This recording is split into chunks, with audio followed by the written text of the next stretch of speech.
Hello, hello, hello, hello, hello. We are live, so to speak. Let us pop out our chat.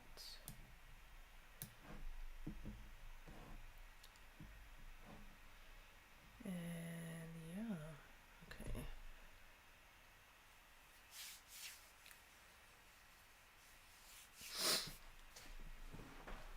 Oh, I may have to put my heater on. I'm cold again.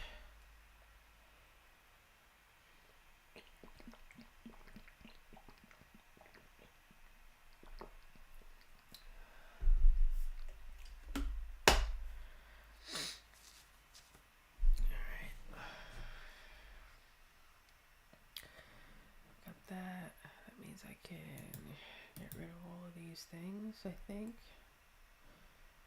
Hopefully I'm not dropping too many frames here. I can close that window. So I'm a bit excited because I am tracking my progress using a writing tracker that shows me charts and graphs and things. I'm wondering if I can make it small enough to show it on camera. Probably not.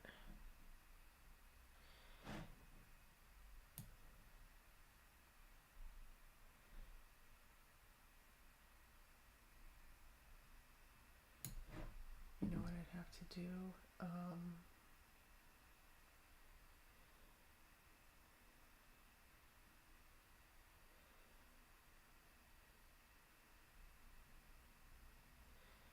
Okay, just bear with me for 1 second. I'm about to add a scene. So the screen's gonna go black here.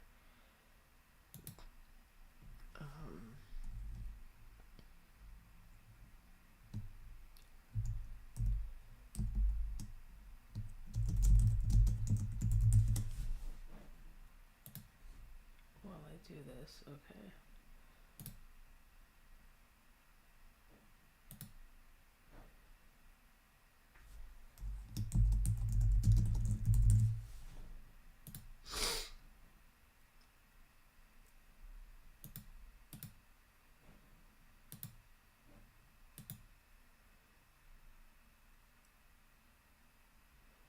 Okay, sweet. So I can do it this way, and then what I'll do is I will add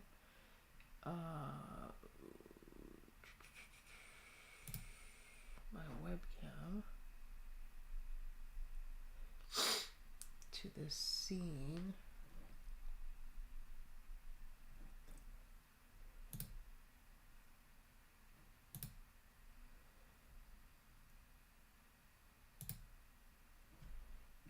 Sweet. Okay, and I will alter the dimensions because you don't need to see all of that, and you don't need to see all of this or all of that up there.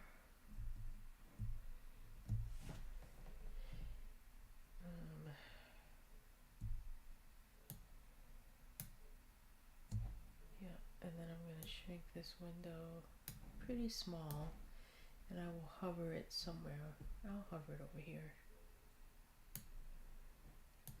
I'll make it like it's literally hovering over there. Okay, so this will be a new window. So now whenever I want to share something with you guys, I just need to remember to do it full screen and then show this scene.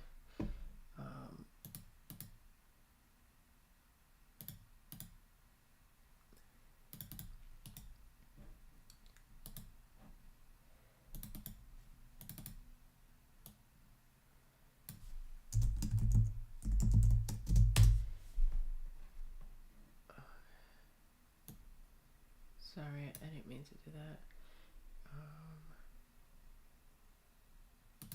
Let me go back.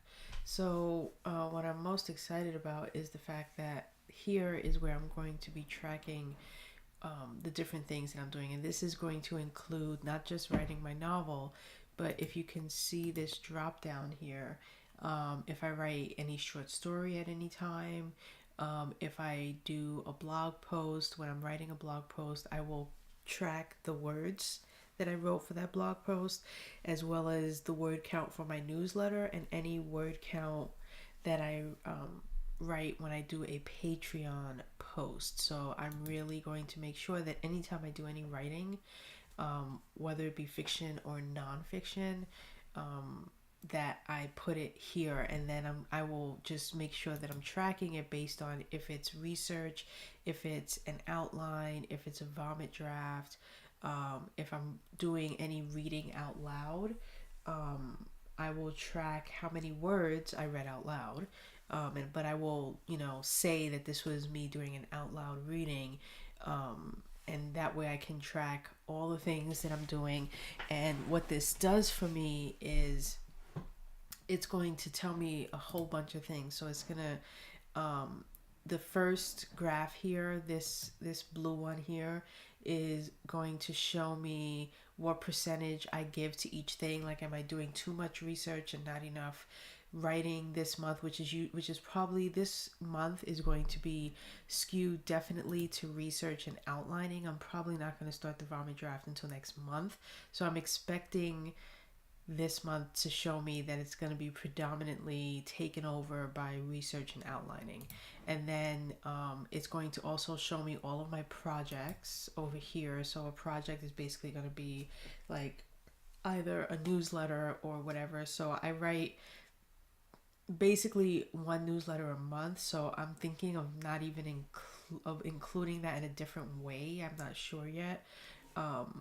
But since I already released the newsletter for this month, it's basically going to be just what I write for the newsletter coming out at the end of this month on May 1st. And then this one down here, which I might actually rearrange these, because I think I want to see the most productive day of the week more than I want to see the projects in this graph form.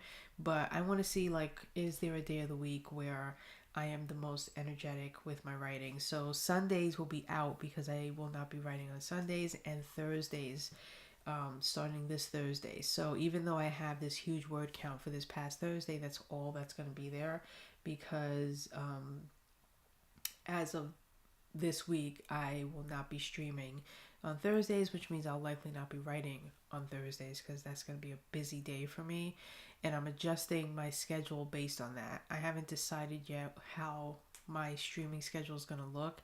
Is it going to be Thursday and Sunday that I don't stream? Am I going to give myself a 4-day weekend and not stream, Thursday to Sunday, and only stream 3 days a week, which is not ideal to only do Monday, Tuesday, Wednesday, but we'll see. We will see. Right now, I'm thinking I'm just not going to stream on Thursdays and Sundays, and I'll just stream the other 5 days a week. And then this one is going to show me if I'm devoting more time to my novel or any other thing. And this one should definitely be outweighed by the novel, because that's what I'm going to be working on predominantly. Any of the other stuff is really just things I have to do, insofar as, making sure I write 2 blog posts a month, making sure I write 1 newsletter a month, making sure I update my patrons at least once, if not, hopefully, twice a month. I'm going to try to do 2 times a month where I send an update to my patrons. So things like that, they will show up here, but the majority of what I'm doing, which is my novel, should be taking up a huge chunk. Right now, everything is 100% because the month just started, so I haven't really done anything but this since Thursday, April 1st, and yeah, so this is what I will be updating, hopefully on a fairly regular cadence. I have, all of the months down here, and then something that I added, because this is not mine. This was actually borrowed, if not like taken from the YouTuber and now Twitch streamer Kat Kavanaugh. And so she did all of these months and everything else, but I wanted to see something else differently because I wanted to see everything holistically as every month and every quarter. So I want to see how I'm doing. And so over here in this tab, which I'm going to break out into probably more charts and things similar to what she put in the, individual months. I just want to see how many words did I write. Obviously, January, February, and March are kind of a moot point. I can go back and see what my word count was for my short stories and enter them in here for January, February, and March, which I'll likely do because they still count. Even though I haven't been tracking myself till now, they still count. And then I will do, so from April to the end of the year will be tracked fairly closely. Um, and it will tell me, how much I wrote each month holistically, and then how much I've written each quarter. It'll take the 3 months and total that up so I can see if my most active time of year was during, the first half of the year in Q1 and Q2, or in the second half of the year in Q3 and Q4. What does that look like? And I'll get to see that broken out here in this chart to the right of it. And then I'll probably do like a pie chart to show, that'll show me again which quarter, not by month, but it'll break it down by, Q1, Q2, Q3, Q4, which one takes up the bigger piece of the pie, if you will. And I will make this available for anyone who wants to take it, make a copy of it, and do it themselves. If they want, I'm still trying to figure out a way to make this work better for me in terms of what I want to see and what I really don't care to see. And so on and so on, because I easily could have just put a total like down here under words and just put, give me the sum of this column, but I didn't want to have to click into each tab to see the total for each month, which is why I made this so that it's right at the beginning. I could just, at the end of the year, instead of looking to each tab to try to figure out which month did I do the best, I can just have it automatically populating over here and giving me that answer whenever I want to see it. It's just, just a bit easier and all that jazz. But anyway, so let's move back and we are going to do some more character sheeting things.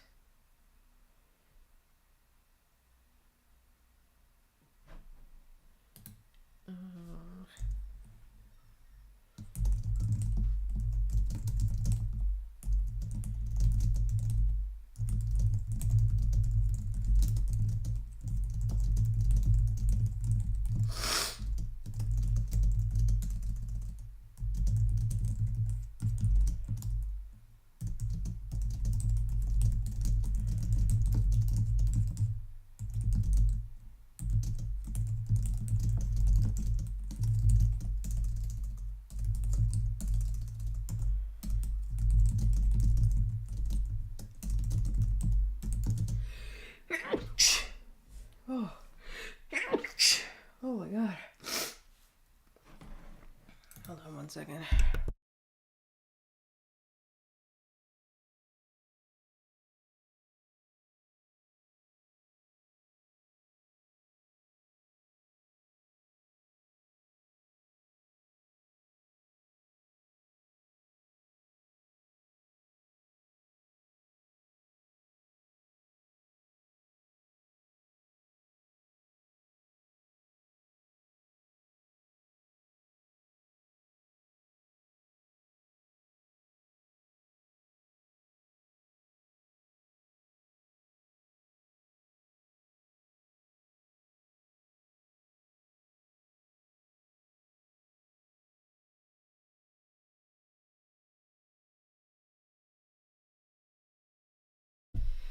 I swear my allergies are sequestered to like my mornings because I'm usually not a sneezing fool like in the afternoon. But in the morning, I'm just like sneeze, sneeze, sneeze, sniffle, sniffle, sniffle.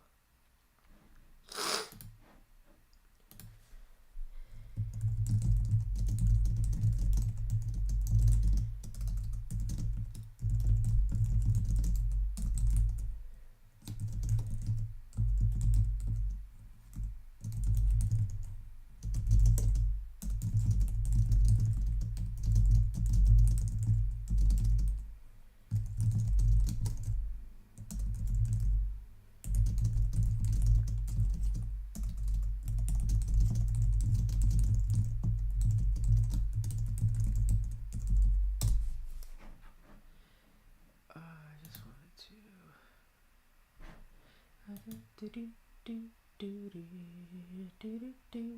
I am so cold as well. Let me turn my heater on.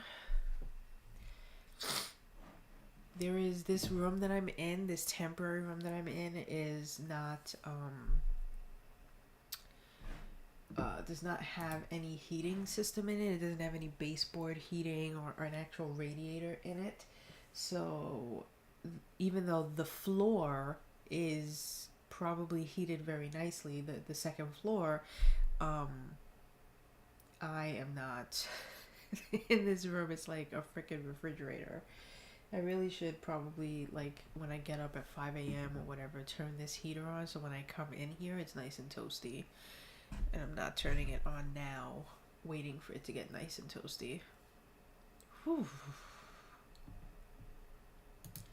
So cold.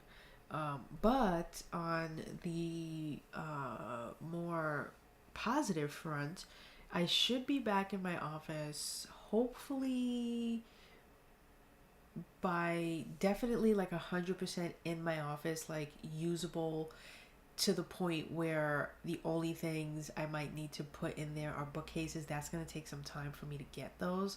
But in terms of having it like 85% complete by the end of this month, which will be nice. I should be able to move back literally into my office in a couple of weeks because we're gonna DIY the floors and we're going to paint. We're actually gonna paint. We're gonna pick up the paint on Monday. No, I actually have to order the paint because I think we can't pick it up in the store. But I think next weekend we're gonna be painting my office, and then the weekend after that, or if we have time during the week, we're going to be installing the floors in my office. And once that's done, technically I can move my stuff back in there once the floors and the painting is done. But then I'm going to be getting a brand new desk, and I'm also hopefully going to be getting a couch. But I don't know if I'm going to be having the couch delivered or if I'm going to be picking it up along with my bookcases if we're going to do that road trip sometime in May. I think we're doing a road trip to IKEA. And when I say road trip, I mean road trip because the closest IKEA is in another state. We're either going to go to the IKEA in New Jersey or we're going to go to the IKEA in Brooklyn. So technically it would still be the same state that I'm in New York, but it would still be a 3 to 4 hour drive to get there, and then another 3 to 4 hour drive to get back. So we're talking about like 6 to 8 hours just so that I can pick up bookcases, which is kind of ridiculous, but that's the time we're living in because the what do you call it? The stock is so limited. They're just not delivering to certain areas. And so either you go pick it up or you ain't getting it. So sucks to be me, but that means we have to go pick it up. Which is not my idea of a good time, but I do love a road trip. So, you know, I'm not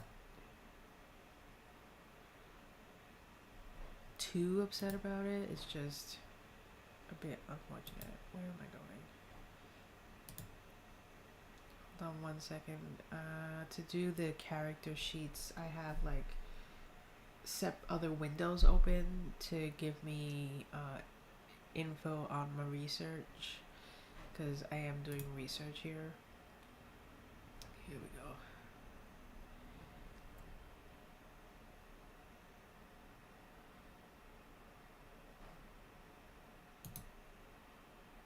Interesting.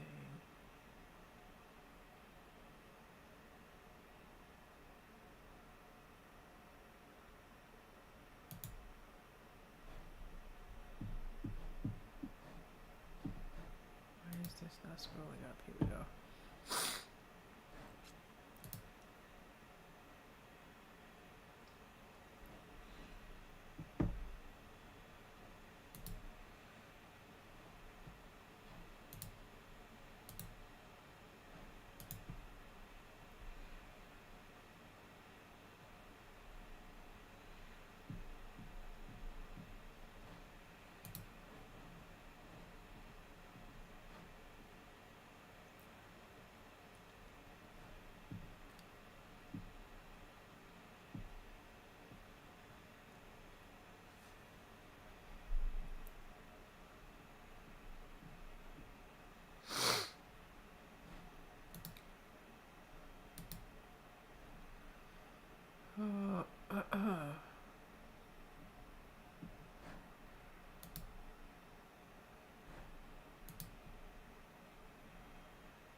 Huh.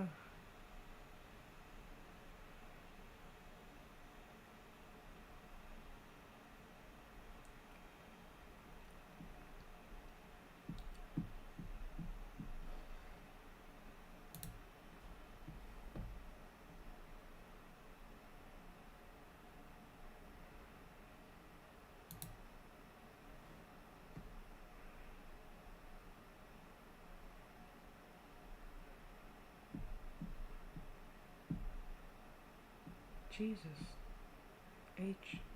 Christ.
this.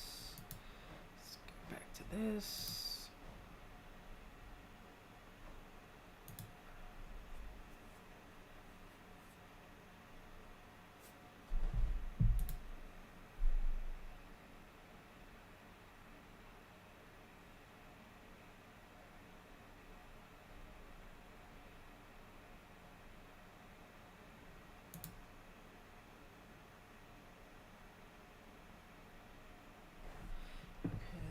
Go over to here. I gotta copy paste emails that someone needs, so just give me a second. Copy.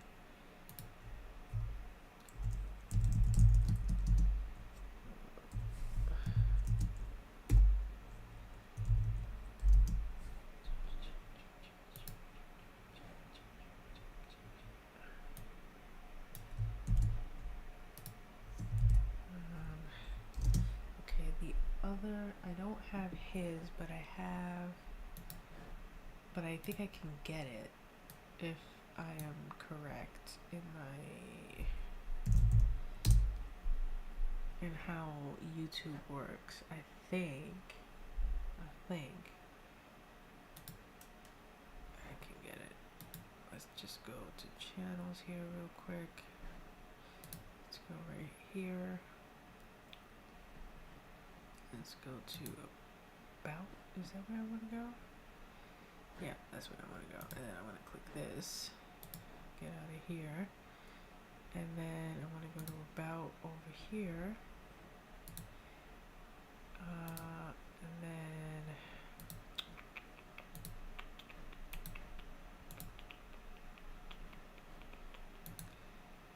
okay, I think I got it. You gotta let me copy this damn thing. Copy. Yep. And then I need what's his names, which I can also get from here, I think. Oh, I'm in the wrong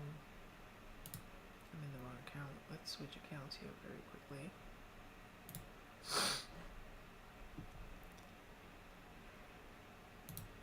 Let's go here, about, let's do this again. What?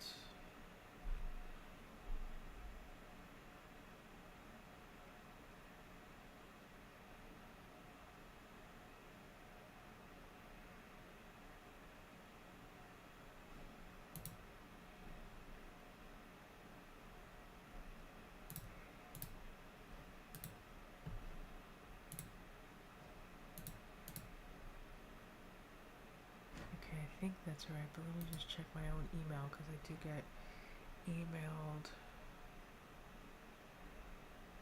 by him from time to time.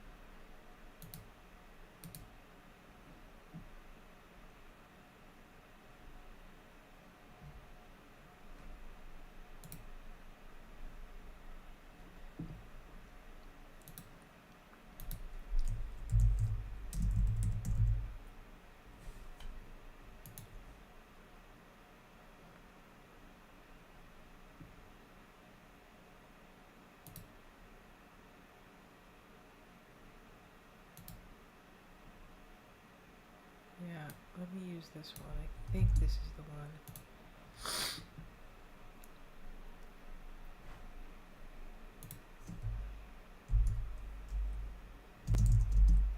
1, 2, 3, 4. Mine already. Okay.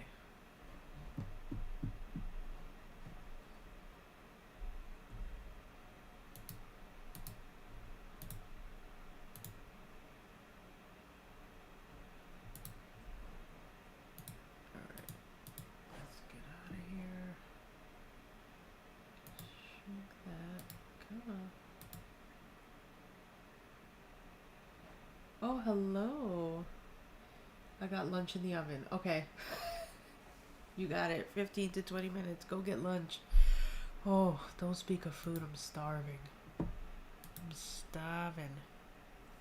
It's breakfast time for me. I could go downstairs and get myself some cereal, but the stairs in my house are so steep that if I don't have to go downstairs,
my couch delivered.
Okay, one down, 58 million to go. Okay, just kidding. Just kidding. So now we've got Leafandra. Okay, Leaf. She is going to be a bit older than Son of River, who is how old? Let's scroll back up. He is going to be 15. She is going to probably be 17. Hello? 17, here we go.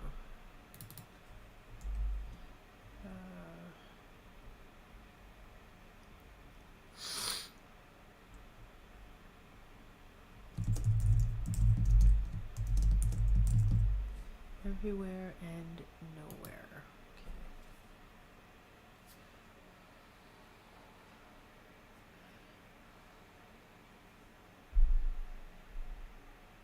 Hello, Maeve, or Mav. Is it Mav? M-A-V, Mav? Hello and welcome.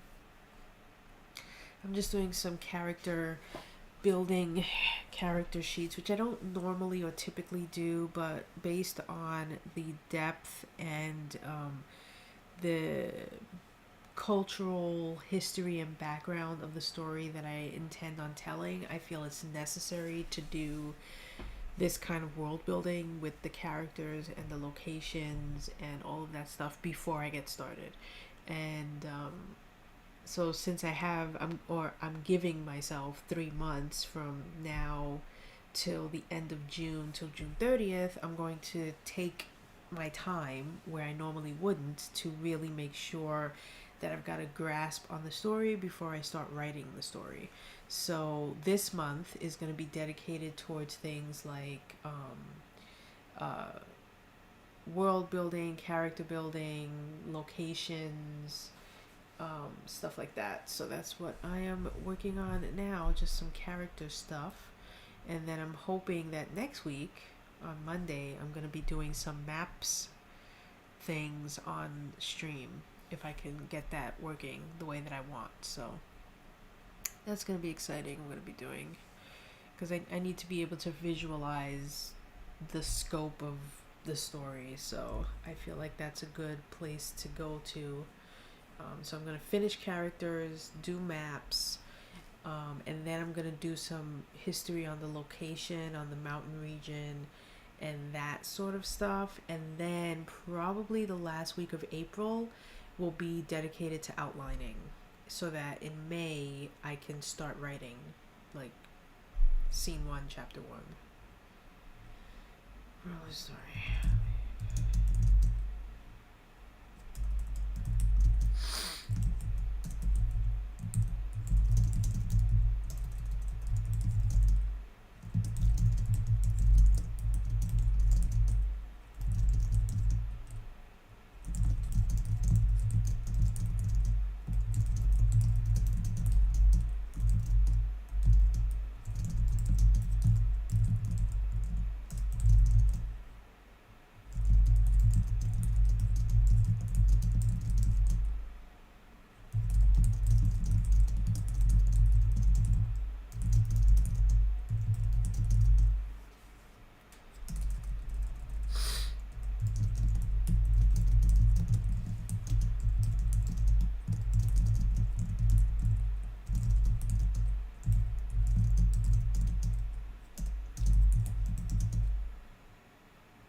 Oh boy.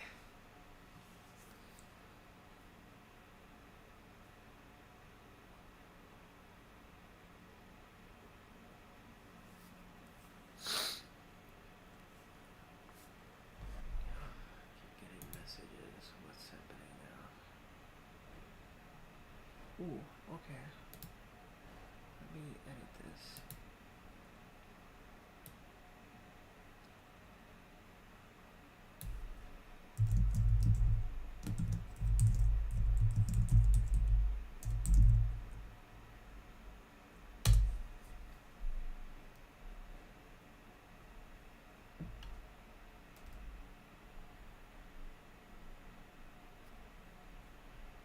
All the streamers in the world.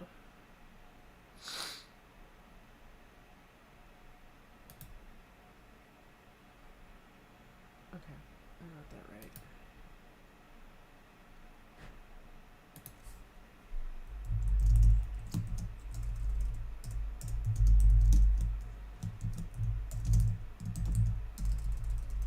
Jeez, what is wrong with my typing?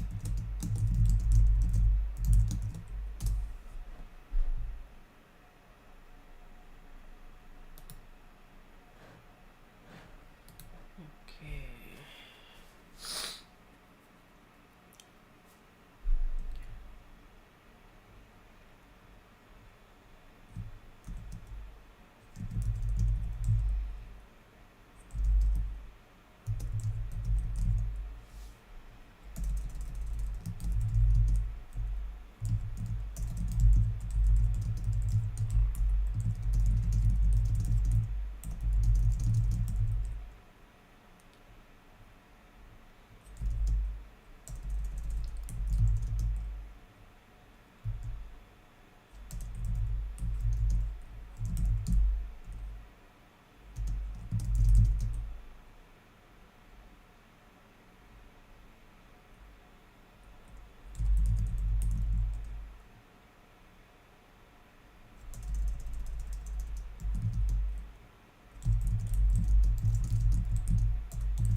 Welcome back, Silent Willow. I hope you had a lovely lunch, or you're having a lovely lunch.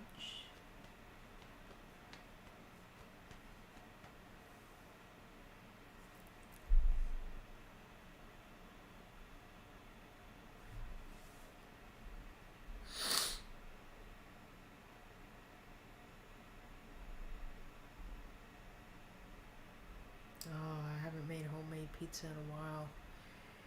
We have all the ingredients, but we have not partaken of a homemade pizza in quite some time. We used to make them all the time, homemade pizzas and homemade calzones and all sorts of things.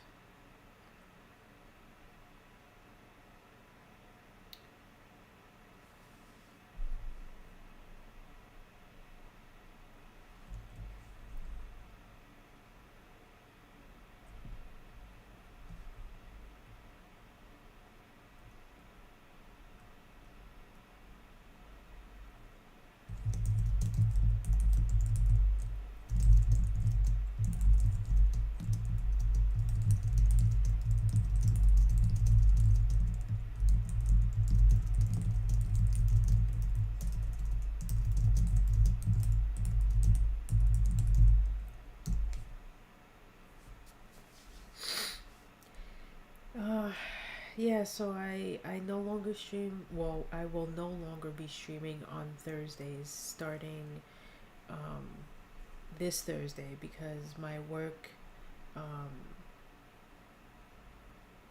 my work has just on Thursday specifically has increased to the point where I need to actually start work on Thursdays at the time that I would normally be streaming. So um, hence why you see me streaming today, and why you will likely see me streaming on Saturdays more and more.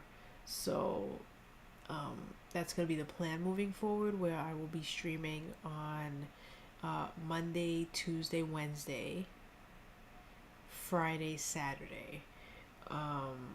Unless, something comes up and I'm not able to stream on Friday or Saturday for any number of reasons.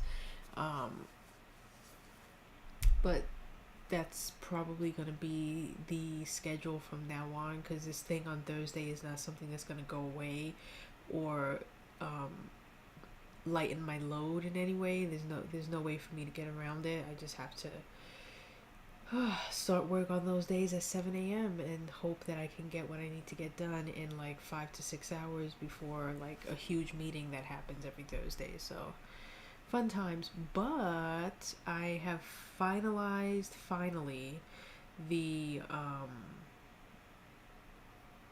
panel for Twitch writers. So here's who's going to be on it. It's going to be 5, including myself as the moderator. So it's going to be Garrett Robinson, aka Vloganovel, Brenna Sigmund, aka Bren Nailed It, Scott Wilson, aka Scott Writes Stuff, and Travis Sievert, aka Travis Tavern Talk.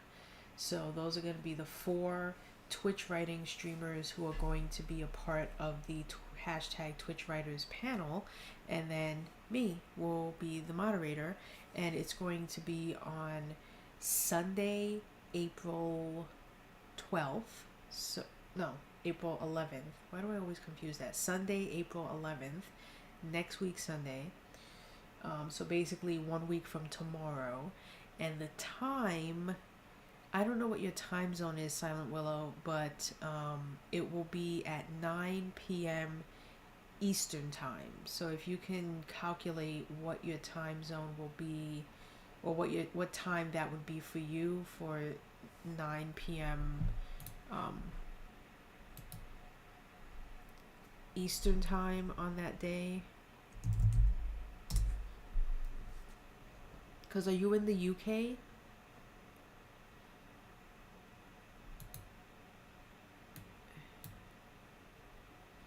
So I'm not sure if that's like the next morning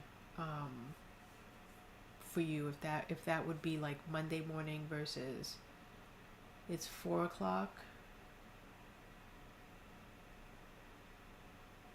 And you're on, it's Saturday for you still, right? That's funny. Um, oh, okay, hold on. I can tell you what time that would be right now. Hold on. That would be at, oh, I don't know if you'll be up. It'll be 3 a.m. I mean, sorry, not 3 a.m., 9 p.m. on Friday. Wait, everything just shifted around. Why did everything shift around on me? That would be 7 a.m. What am I doing? Sorry. So 9 p.m. Eastern time would be 4 a.m. your time on Saturday. So 4 a.m. So you'll be asleep.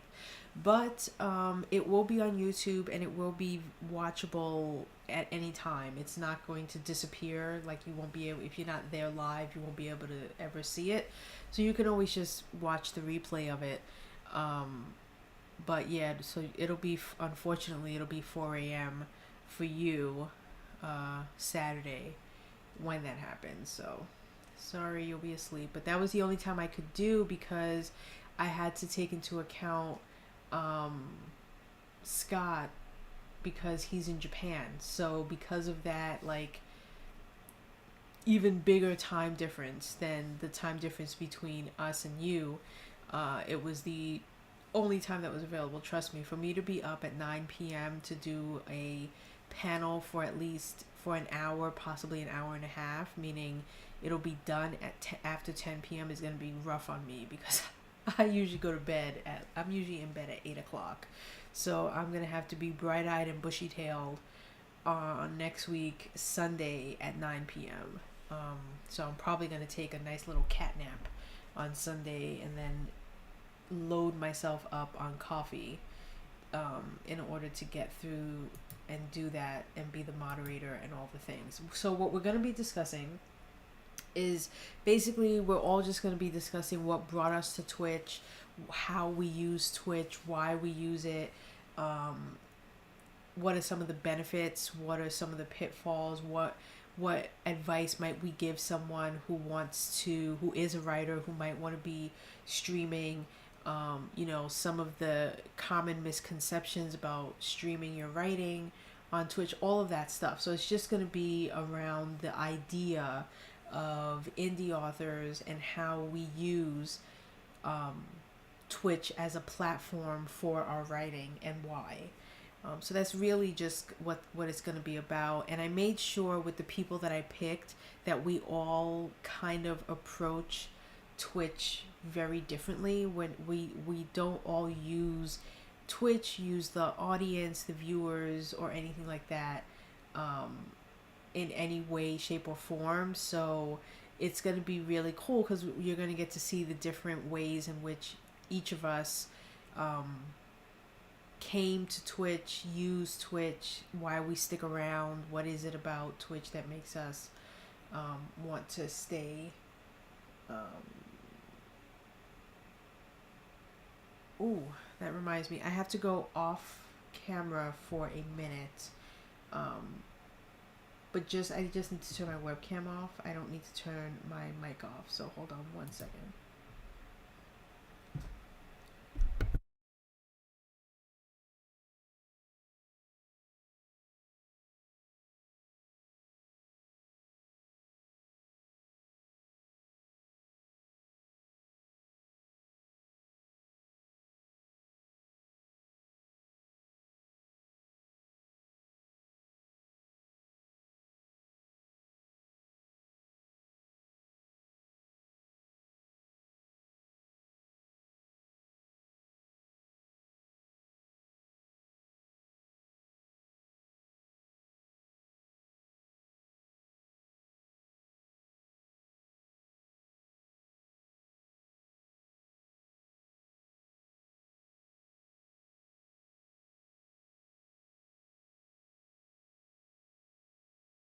Okay, sorry about that. I actually needed to turn my mic off as well.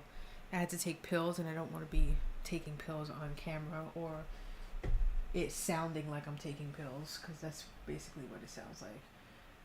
Hold on 1 second. So Let me type yes for my refill. I barely use Twitch anymore, as I noticed a long time ago it was a dishonest platform. Yeah, I'm not a fan of Twitch either, which is why I think I know I said to you that eventually I will be transitioning away from Twitch entirely and just streaming live on YouTube. That transition will take place this year without a doubt. I'm looking to have that happen this summer. Actually, I'm going to spend the next 3 months on Twitch writing this novel. My goal is to have the vomit draft of River Run completed by June 30th, and then July 1st I will officially no longer be using Twitch, and I will only be on YouTube. So unfortunately, Silent Willow, if you are not someone who is on YouTube, you won't be seeing me streaming anymore on the platform. And so it's funny that I'm doing this panel that's, hashtag Twitch writers, because I'm no longer going to be a Twitch writer. And the main reason, and I think I spoke on this on Brenna's channel or someone's channel, I forget whose. Oh no, it wasn't even on the channel. It was in a Discord server. Is the fact of the being an affiliate of Twitch. I feel that Twitch has pulled a fast one with the affiliate program, and I was looking into their terms of service where with regards to the affiliate program, and I feel, like I said, they really pulled a fast one on that one, and I fell for it. We all fell for it. So I'm, just as guilty or just as much to blame for how that took place as anyone else. But I do caution people that do not join the affiliate program. Either become a partner or just remain unaffiliated. And the reason why I say that is specifically for people who are small like me. In the fine print, at least if you're in the United States, I don't know how it is in other countries, because each country works differently, but they have a 12-month rule. And what does that mean? That means if within 12 months you don't earn what they consider to be the base amount before they will release funds to you, then that money goes back into their kitty. They keep it, they take it. It doesn't stay there in perpetuity until you reach that amount, and that amount, I believe, is $100. So what that means is when someone subscribes to me on Twitch, right? Unfortunately, you might think you subscribing either with your Amazon Prime or with your own money, your own physical money, you might think that I'm going to see a percentage of that money. No, that's not true. I only see that money if in a 12-month calendar year, I get enough subscribers, cheers, bits, whatever the case may be, that reaches $100. And if I don't, then any of that money, even if it's $90, Twitch keeps the $90. And then it all rolls back to zero on the next calendar year. Which I didn't realize until now, after being a Twitch affiliate for 3 years. And, I'm not tracking like I know I probably should be, but I know that I've been getting people who subscribe every now and again, people who cheer and bits and all those things. And so after 3 years, this year actually, I said to myself, like, I haven't reached $100 yet. Like, that's weird. I feel like I should have. Let me check. And so I go into the back area of Twitch, and there is no record of any of the monies that I would have received in any of the previous years. And again, the reason for that, they only have to keep a record of any of the bits or cheers or subscribers that you've had in previous years, if and only if you reach $100. So I can't even confirm nor deny if I received bits or cheers or anything in 2017, 2018, in any of the years that I was an affiliate. I forget when the affiliate program started. I think it was 2018. But I got no record of it because Discord doesn't have to give you a record of it. They only have to, Twitch doesn't have to give you a record of it. They only have to do that if you made that amount of money. So when you think about it, how many people are affiliates that probably have never received a payout from Twitch, either monthly or in a full calendar year, because they've never reached $100? And if you multiply that by how many people in the gaming community and whatever, and whoever's streaming, who just is a small streamer like me, who gets very little viewers or anything like that, we are helping Twitch financially make a lot of money that they're pocketing, and they're not being transparent about that. And I think that that's a shame. And so I can't, in good faith, continue to be on Twitch and actively make sure that people don't cheer me on Twitch, don't give bits. And then the part that's even worse is I can't simply become unaffiliated. I can't just go into the back area of Twitch and click a button and say, I no longer want to be an affiliate. You have to send an email to them and then wait patiently for them to find your email, read it, and then decide to turn off the affiliate feature. And they don't have to if they don't want to.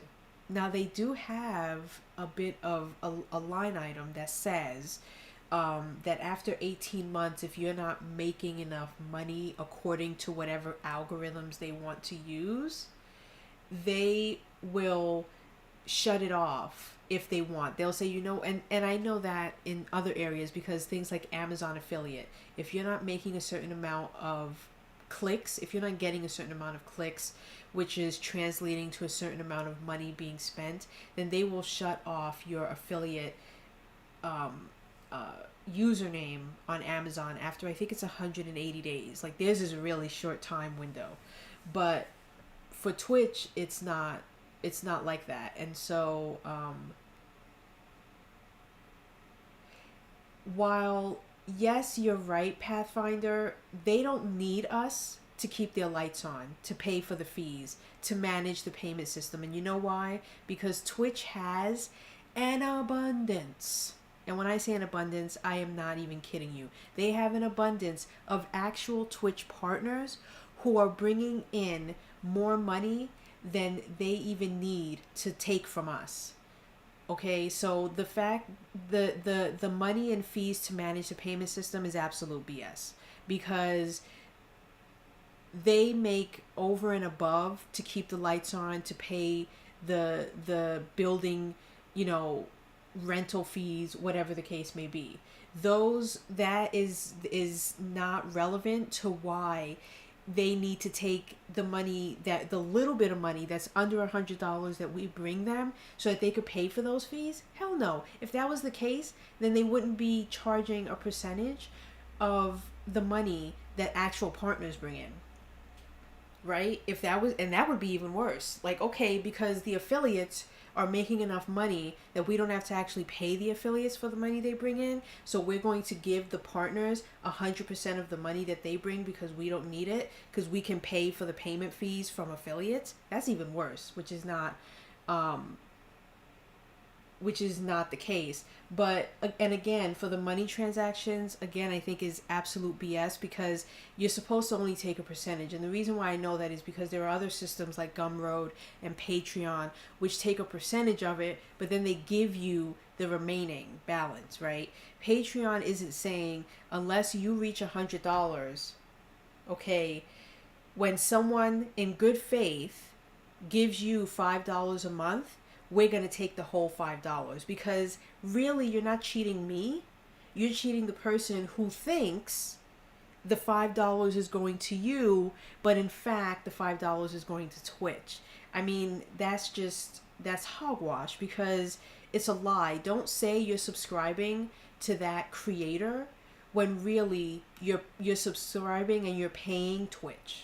Either say that or give the people put the money where the people who are giving it expect it to go.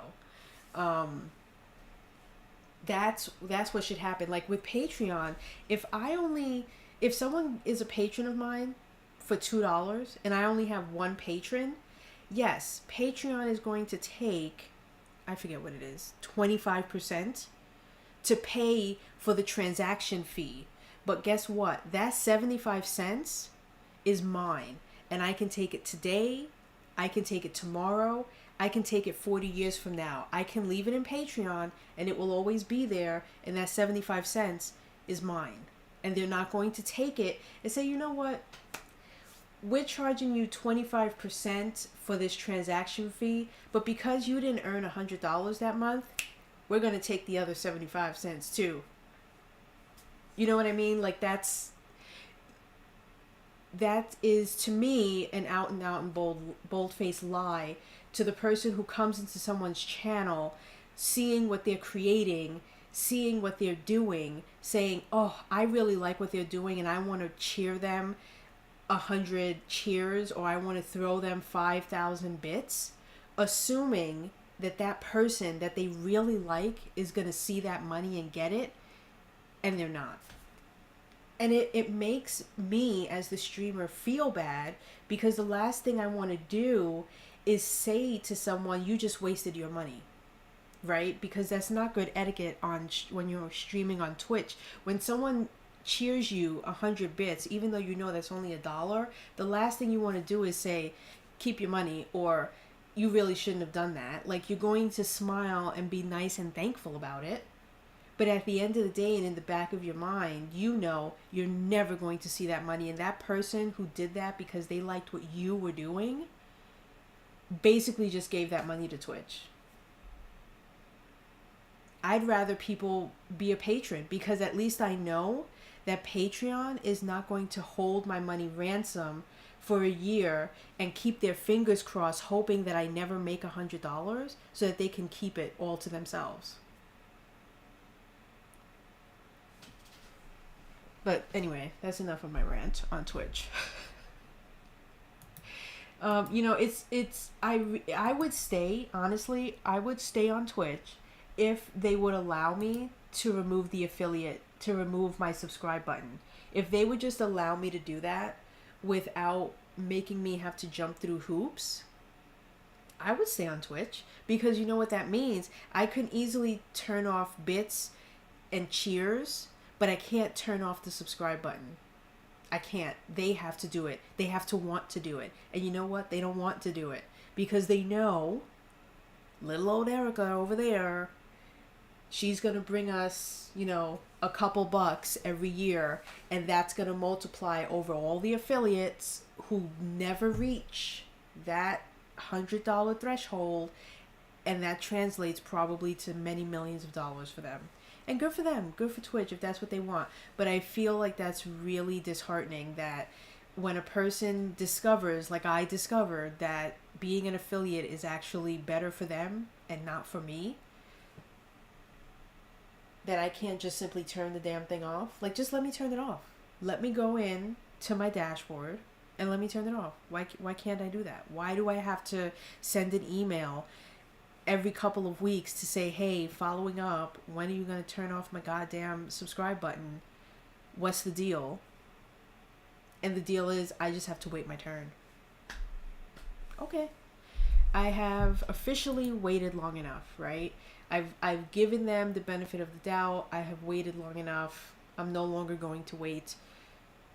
I'm going to move my streaming, my little stream, which gets like maybe 1 or 2 viewers, and that's about it. I'm going to move my little live streaming over to YouTube and call it a day.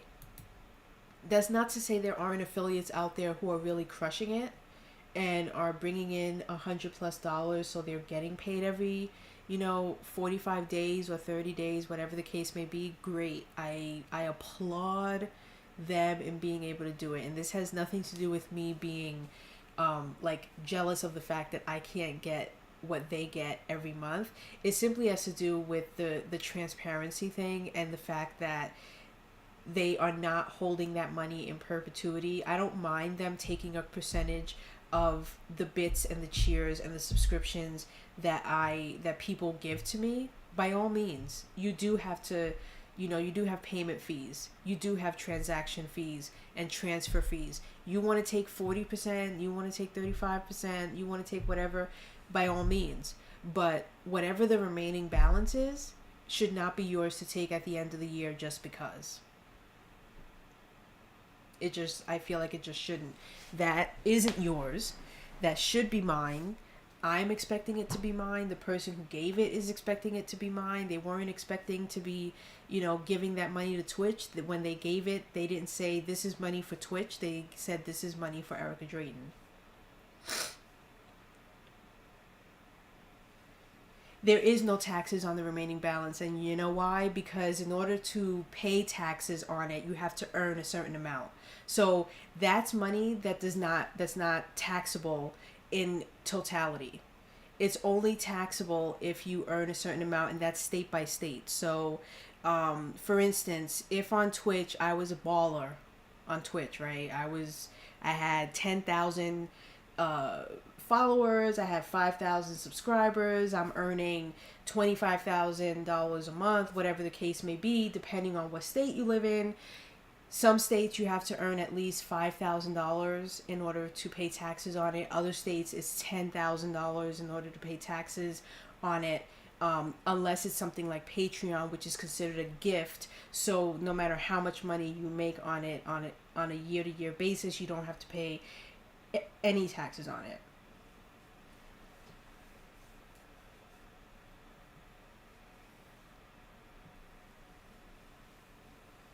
I don't know if where Twitch puts that money, it accrues interest. I mean, what Twitch does with the money, again, they're not going to tell us, and it's for them to decide what kind of tax breaks they're able to get based on the money that they pocket at the end of a calendar year. Unfortunately, Twitch does not divulge that information anywhere in their system, because trust me, I've looked. I want to know, where is the money that you took from me? Where is it going? How are you using it? We can suppose that they're paying, taxes with it, or they're, giving salary increases to their employees. I don't know what they're doing with it. And quite frankly, I don't really care. The fact of the matter is they shouldn't be taking it to begin with. But that's, neither here nor there. That's what they're doing, and that's what they've decided to do. And they're one of the only platforms that do it. Let's also be clear about that. There is, from what I've looked at, no other streaming platform that does this. So if we want to make the argument that this is the standard, that is actually not the case. The majority, if not all of, whether you're a streaming service or just a monthly service where you are able to have a monthly subscription, there is no other service that I'm aware of that says if you're not making $100 in that month or in that year, we're not only not going to give you the money, but we're going to keep whatever money you made. You know what I mean? Like, as far as I know, there's no other place that does it. I mean, even Amazon, which again kicks you out every 180 days if you don't bring in any money. When I bring in 7 cents from 2015, that 7 cents is still there today. Will they cut a check for me for 7 cents? No, because again, with them, they do have a threshold, but the money is in perpetuity. So they're never going to, at some point, say, I'm going to keep it. And again, you could make the argument of, well, Amazon is $1 billion corporation. Okay, Twitch isn't, but Twitch and Amazon are together, right? If you're an Amazon Prime person, you can give your Amazon Prime $4.99 and subscribe to someone's channel using your Prime account. So technically, Twitch is getting who knows how much money from Amazon to stay afloat. They don't need my money. They don't need my affiliate money, because Twitch and Amazon are one and the same. So you can't even make the argument of, well, Twitch needs it, otherwise if they don't have it, they're not going to be able to pay their taxes, or they're not going to be able to cover their transaction fees, and they're going to go under and they're going to go bankrupt. Not really, because Amazon owns Twitch. So again, why do they need to keep it? Is my only question. And why is it so difficult to unshackle yourself from the affiliate program? Why? That's all I'm saying. Give people the option. We had the option to buy into it because they made it seem all rosy, color bright. When they first announced it, I mean, it was just like, this is going to be so awesome. All you little people, you're going to be able to become an affiliate, and it's going to be just like being a partner, and it's going to be great, and everybody should do it. And we all did. We all bought into the hype. I bought into the hype. Everyone bought into the hype. And then what happened? They tried to schmooze it by saying that, you know, creators and gamers would be at an equal playing field, right? They tried to say that the creative arm and the gaming arm was going to be one and the same, and Twitch was not going to play favorites anymore. They wanted us all to be their favorites. Have they not turned the tides on that so quick? I mean, it could make your head spin. How fast they have gone back to being the streaming service that is for gamers. But there was a time, I mean, I still have the emails where they said that gaming and creative was going to be equal in their eyes. I feel they only did that so that they could get all of us in that boat and get all of us excited and be like, yeah, we're going to be equal to the gamers. Finally, they're going to make creatives just as an important part of their whole ecosystem. Finally. Yeah, Silent Willow, I got played. Good for you that you didn't. Good for you, because I fell for it. Hook, line, and sinker. I was like, oh, this is so great. Finally, they're recognizing me. Finally, they're recognizing us, the illustrators, the knitters, the sculptors, the painters, all of us who were on Twitch but basically being shoved aside and saying, unless you can be a partner with as many viewers and followers as the gaming community, we want nothing to do with you. When they turned the tide and said, we accept you, we believe in you, we want to bring you into the fold, I was like, oh, that's so awesome. But you live and you learn, right? I lived, I learned, I'm out. I lived, I learned, I'm out.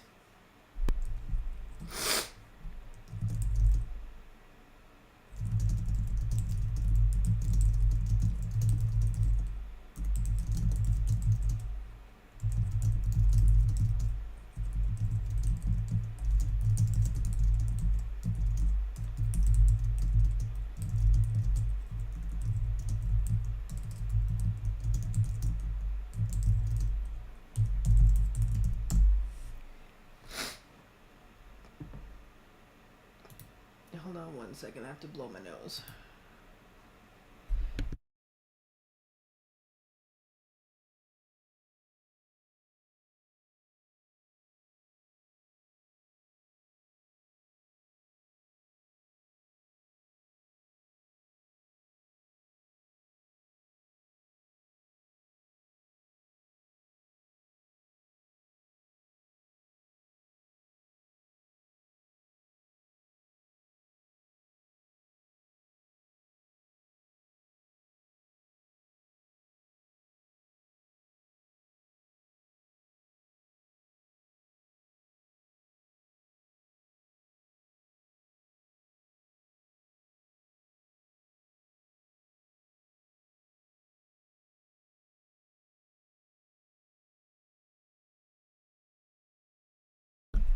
Also, Pathfinder, I apologize. I did not say hello and welcome. um,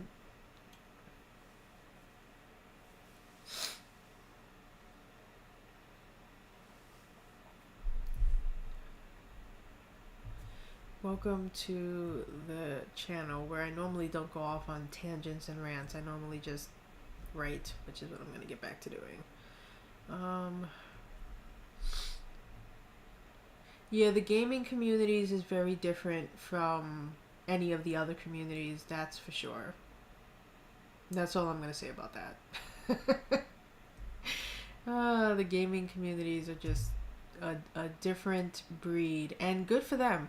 But I am going to be jumping into the YouTube bandwagon, which doesn't play favorites. They don't hold money hostage. Like they don't do any of those things. So that's what I'm gonna be doing, is I will be on the YouTubes, and I will be streaming live. I have 2 YouTube channels, so I'm gonna try to have one eventually that will be me doing giving like tips and tricks and tutorials and things on writing, on different forms of writing, formatting, you know, all that stuff that has to do with writing, from my opinion, obviously. And then I'm going to have my other YouTube channel, which is going to be just a record of my live streams. And I stream live simultaneously right now. I have been since the beginning of the year. So if you follow me on my YouTube channel, you will see that I am live there. So I'm already doing that transition. This month, probably starting on Monday, I'm gonna have some sort of banner on my on here that will direct people to how they can get to my YouTube channel and then subscribe to it. I don't think I did at one point have a command, but it might not. Yeah, that's actually incorrect because my YouTube channel has changed, so I need to fix that. Let me fix that right now. Whilst I am thinking about it, while I'm saying it, let me go to my YouTube channel, and what is that? Stream elements. Let me fix that command. What does that say?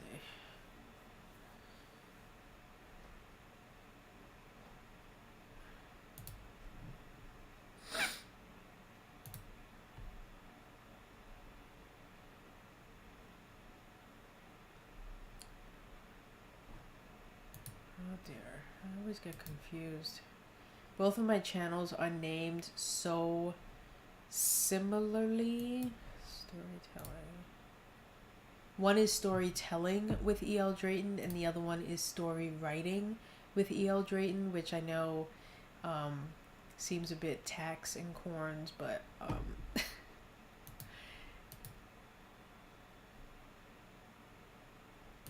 yeah. Is there a way for me to have like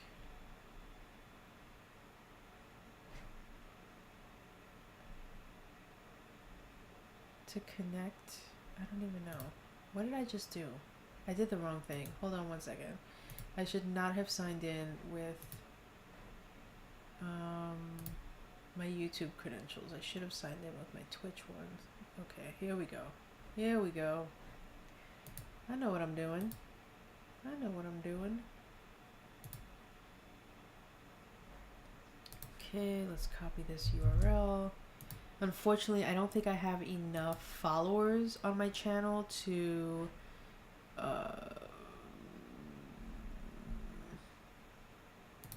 do the thing.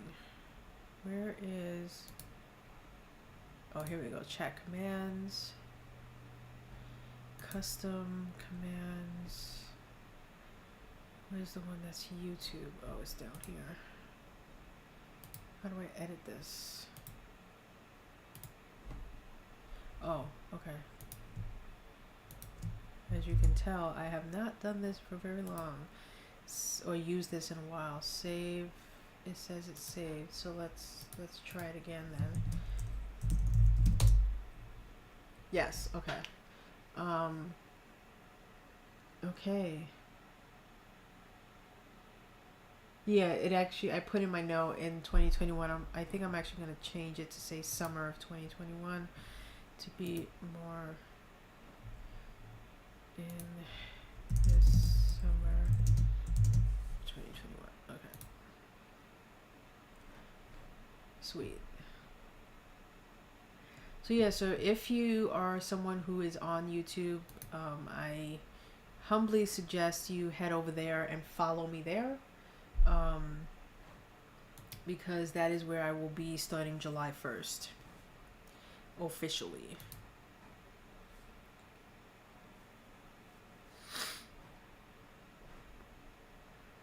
And I'm gonna figure out how to do all the things.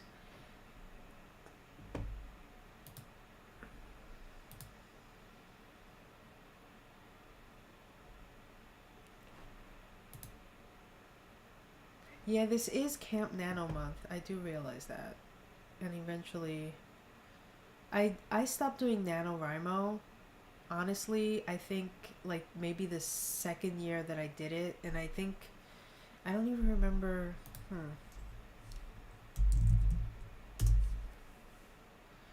When was the first year that I did Nano? Oh, thanks for subscribing. I just got an email I happened to glance over. I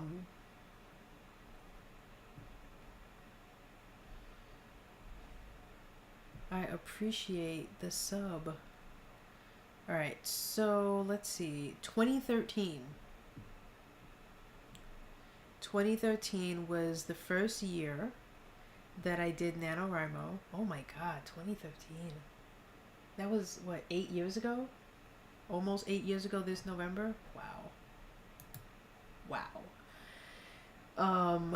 And that was when I wrote a murder mystery called Murder on the A, meaning like the A train, because I'm a New Yorker, so I came up with a character who I want to have like a series of books, and it would each book would be named after one of the letters of the alphabet, the numbers, whatever, from New York, and then I would probably branch out and use like the Boston Transit line and, you know, other transit lines in the U.S., but starting with the New York City Transit, and it takes place back during a time when the transit lines were first being built and all of these things. But anyway, so I wrote Murder on the A. That was a while ago. And it's a Sterling Adams mystery series because I'm a huge fan of Agatha Christie, so I wanted to do like a mystery series that was kind of like a Hercule Poirot type of thing, where she wrote like, you know, 30 plus novels where he's the detective. And so Sterling Adams is like a private investigator who loves the train system and has been riding them all her life. She's actually named after one of the train lines because that's where she grew up, which is at the Sterling, I believe it's the Sterling Avenue stop on the, I want to say on the Z line. I forget what train line. I haven't, it's been 8 years. So I can't say I remember it entirely. But I did it. I got, you know, that's how I got Scrivener for like, you know, 50% off, because I did it and I surpassed the 50K count. So yeah. I have never done the camp ones though. I've only ever done the November ones, but I'm not into it anymore. I don't know. I feel like it's lost its appeal for me to do it either during camp months or any other month. I'm just kind of like, meh, I write when I write.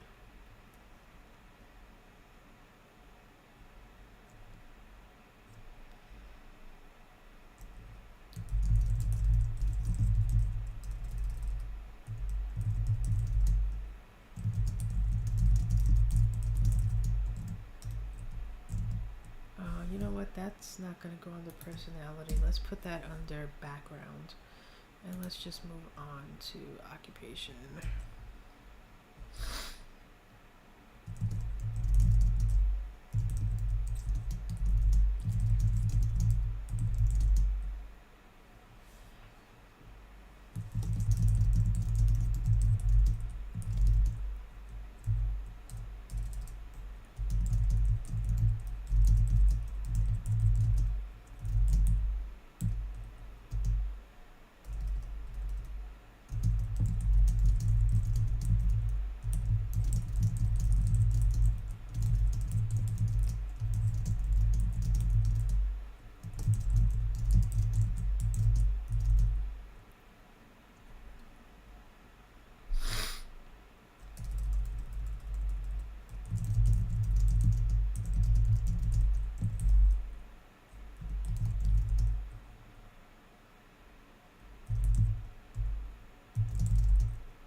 return to work. Have fun. Take care.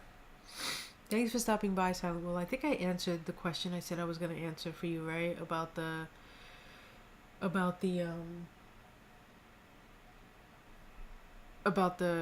panel. So yeah, unfortunately I didn't realize it was going to be at a time where you would be asleep. I didn't think of that, but I will definitely make sure after it happens, that day that I'm streaming, which will be on the 12th, Monday the 12th, I will have a link to that panel so you can watch it if you want, and see how it went, etc.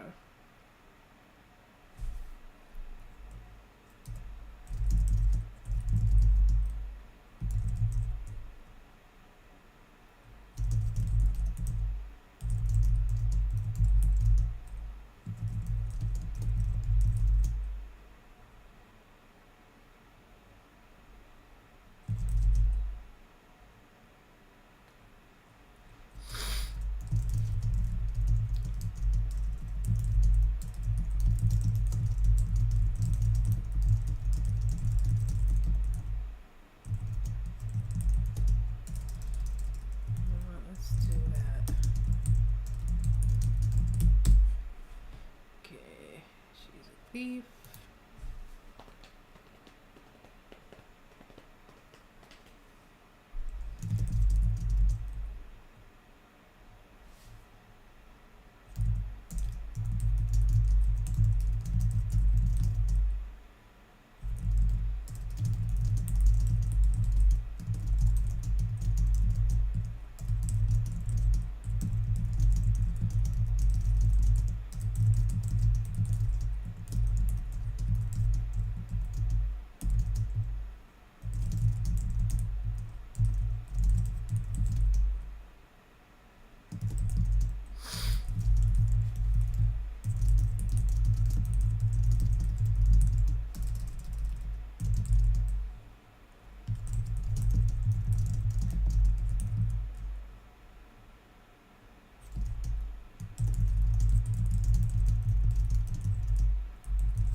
It's too painful.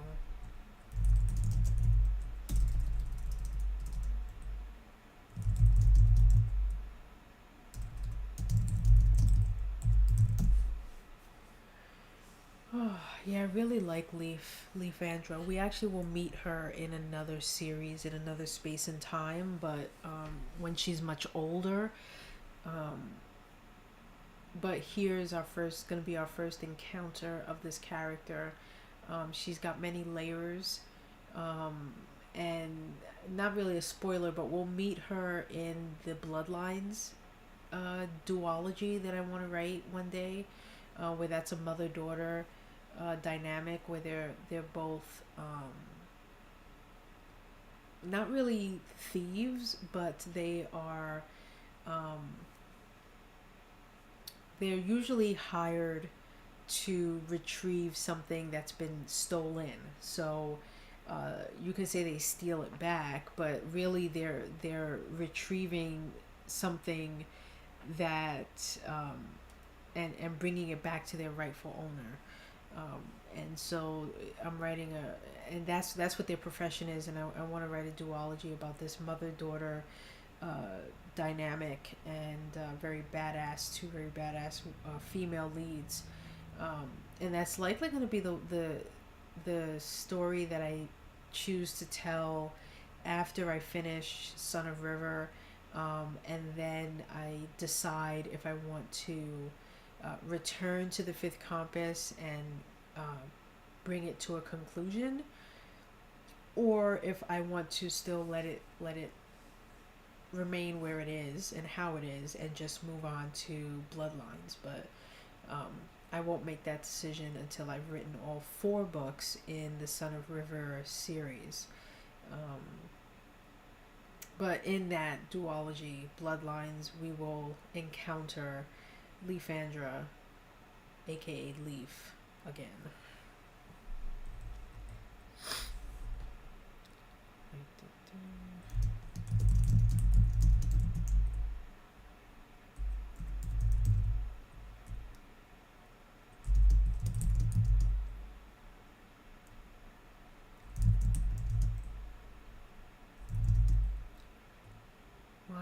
dropping frames, yo.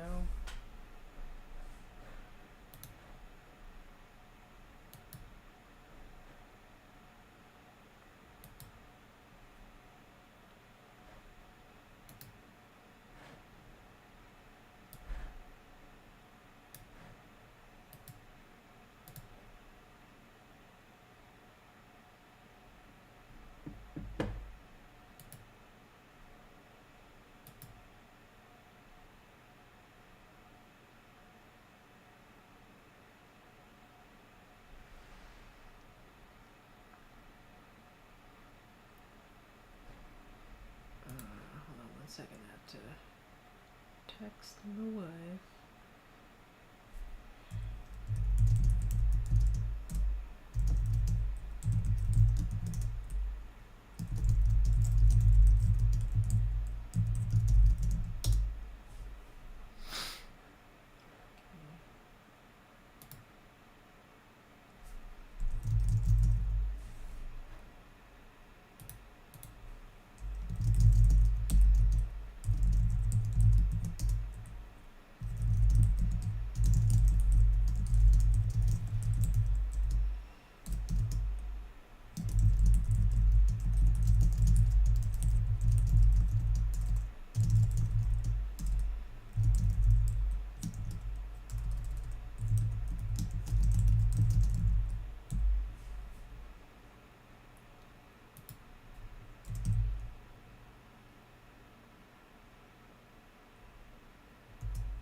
Okay, stop dropping frames. Damn it.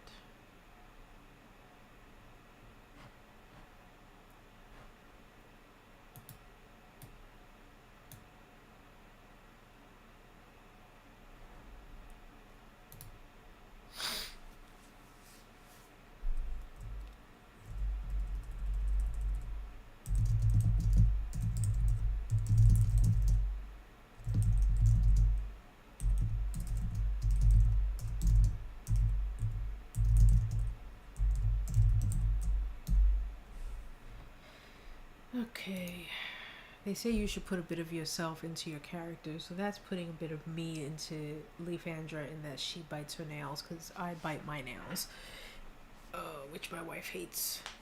I try not to, but I've been biting my nails all my life. I mean, it's just a thing now that I just do.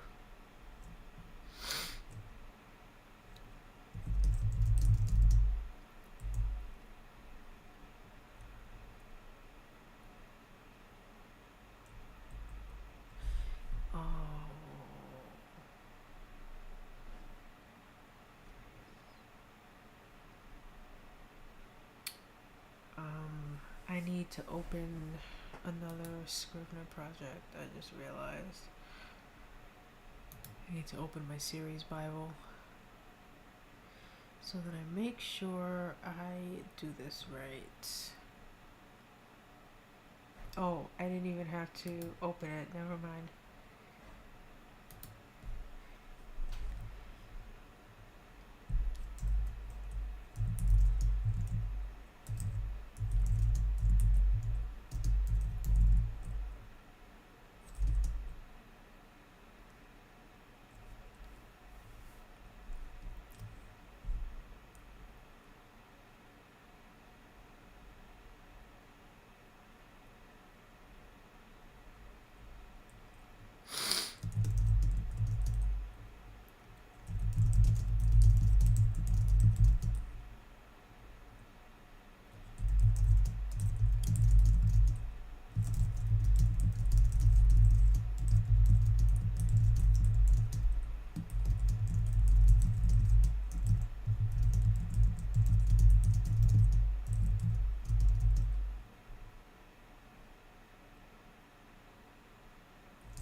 Okay, there's her background. Now let's do some internal conflicts and external conflicts. And then we'll move on to the next character.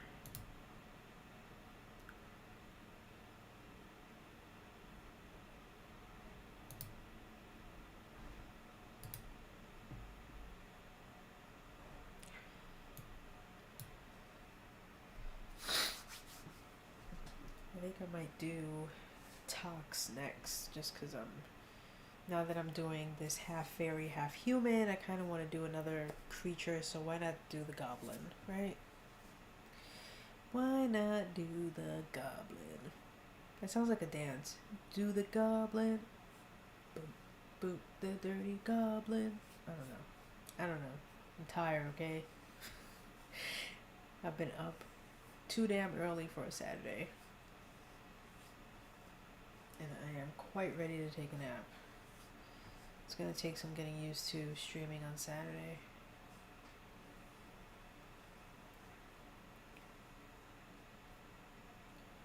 Why is this still in the yellow? Oh no, it's fine.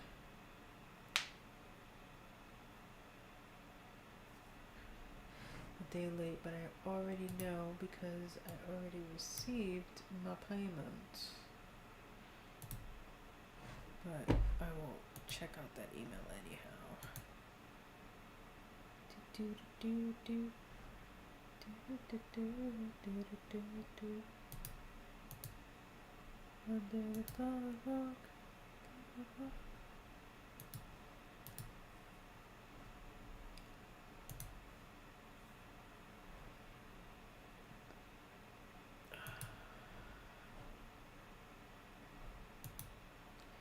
Money, money, money, money. Money.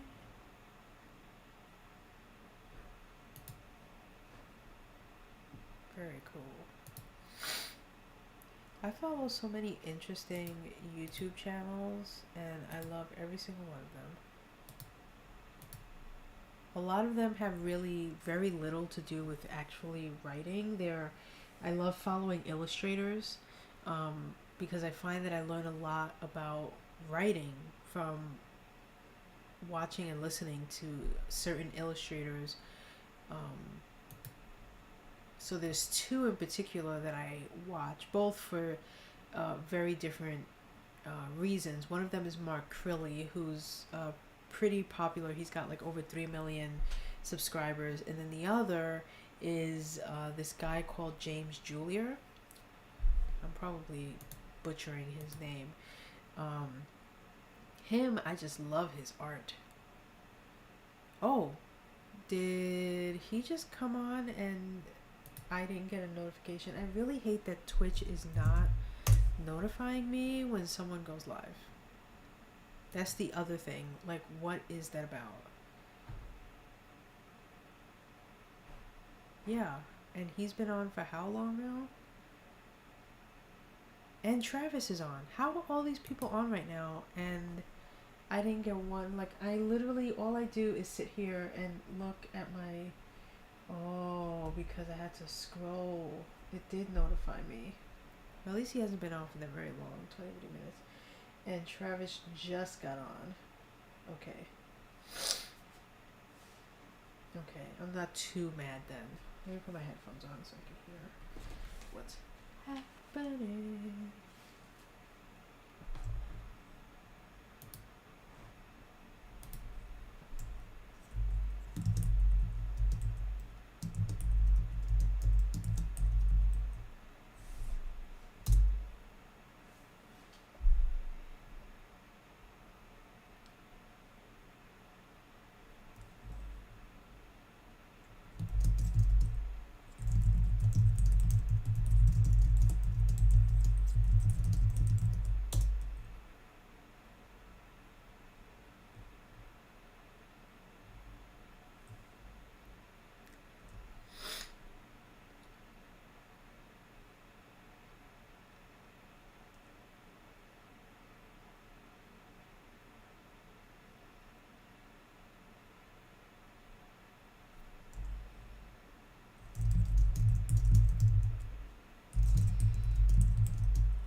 my scrivener go?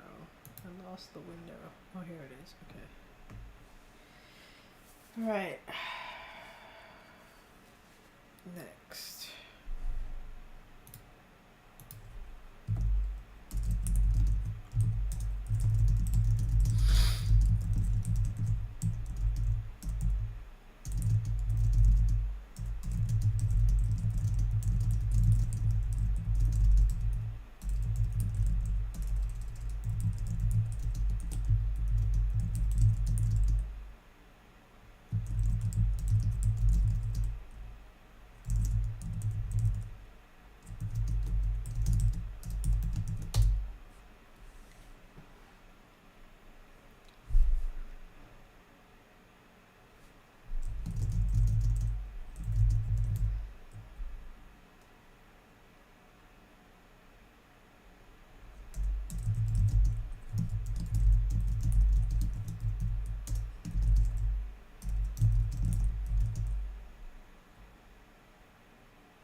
here because it keeps getting hidden.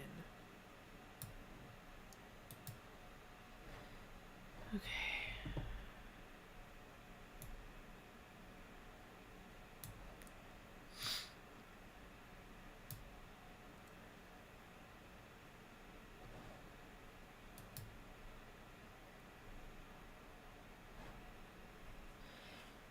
Okay, Leaf's internal conflicts.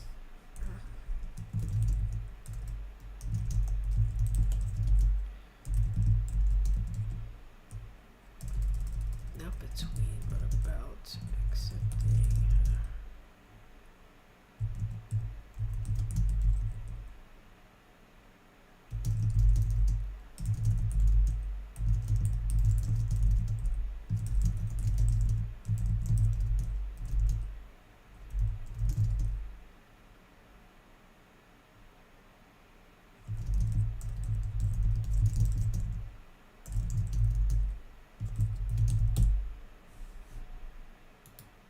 I think that's enough of an internal conflict for any person.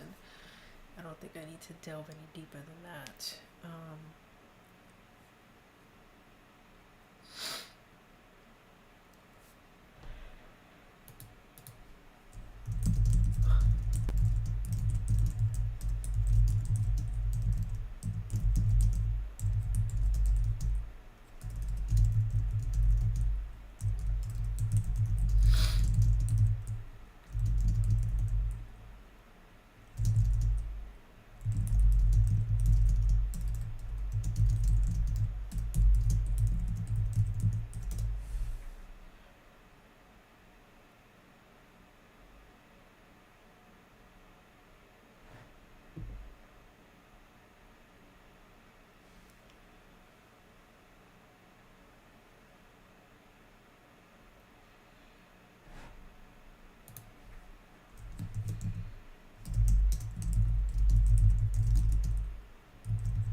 Yeah, I think I'm gonna put a pretty emotional scene in one of the 4 books about Leaf and her wings. And what's gonna happen is that when she gets to, I don't know if I'm gonna make it at the happen at the Varish tribe or the Tycor tribe, but one of the tribes, the elders, who are the healers in both tribes, the healers are usually the elders, that they're going to come together and heal her wings for her, because when she basically shows them they're going to be in a pretty bad state, like to the point where they're almost, you know how, imagine like a dried leaf and how if you crush it, it turns into like, it just turns to dust. Um, like her wings are gonna be in that state. They're gonna be discolored. Um, they're gonna look just really horrible. She's gonna have a hard time even trying to uh, extend them to the form that they should be, you know.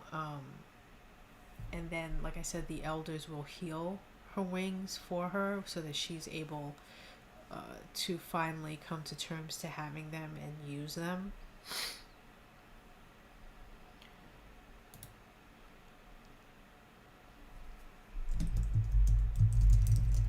Actually, let me make a note of that.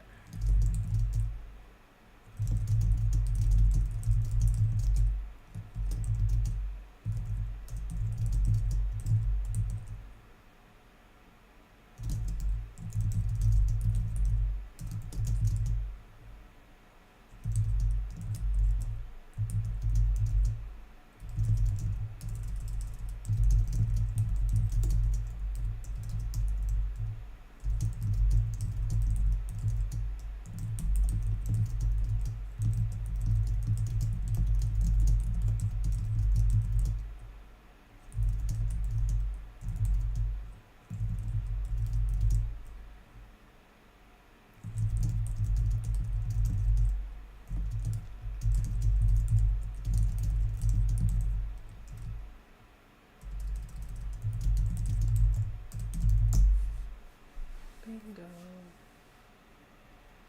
Okay, so that's another character down.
Oh,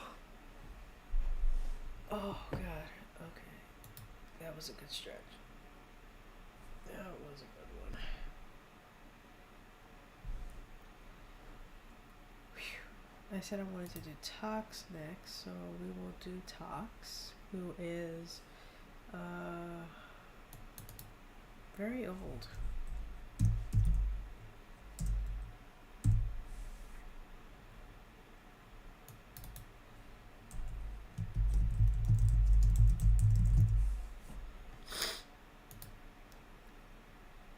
Oh, I'll put his name up here, wouldn't it?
Sorry, got distracted.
in the tribe when they reach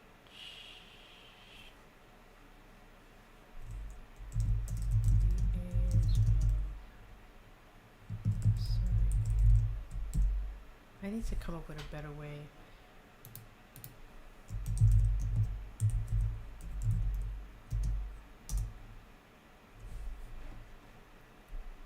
I need to come up with a better way.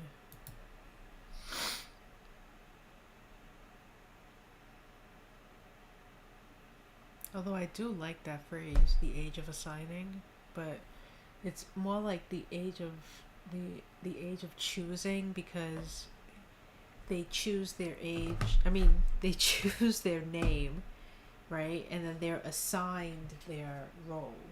So I feel like calling it the age of choosing and assigning sounds silly, and a bit much. So it whatever.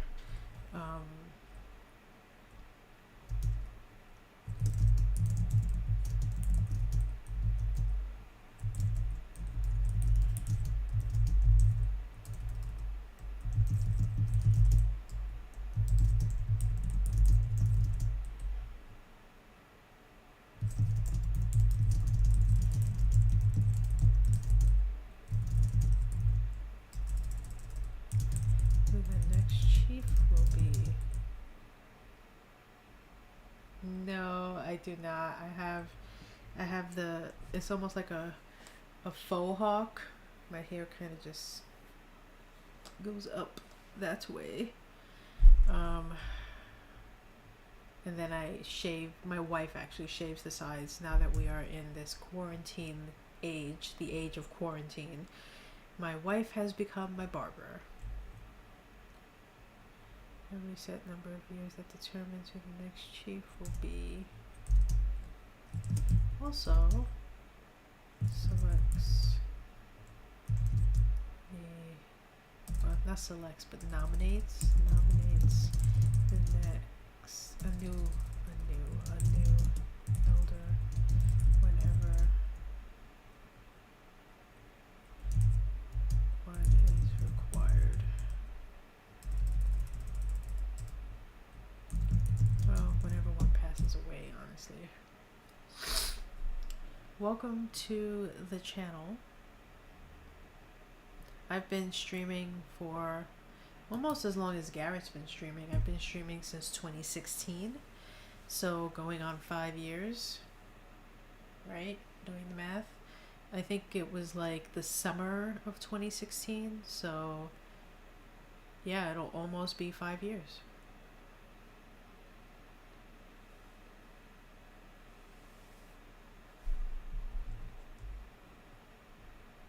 Go right ahead. Let's see. The goal of Tox, not so much the goal of the shaman, but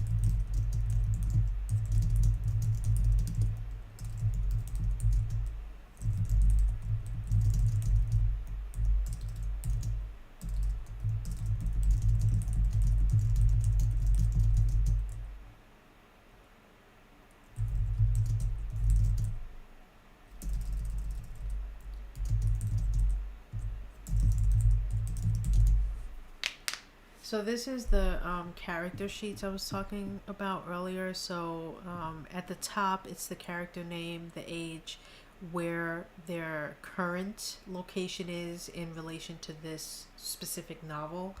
So then I'm just going to answer these questions for each of them. So their role in the story, their goal, their physical description, personality, occupation, habits and mannerisms, background, internal conflicts, external conflicts, and then any notes I may want to put in there, because there might be certain things that I want to make sure that I have happen to this specific character.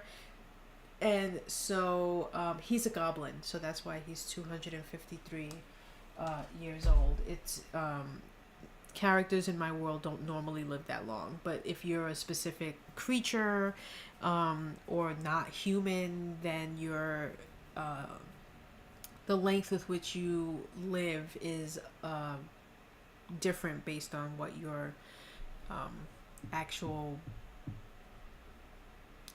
makeup is. And so he is not human.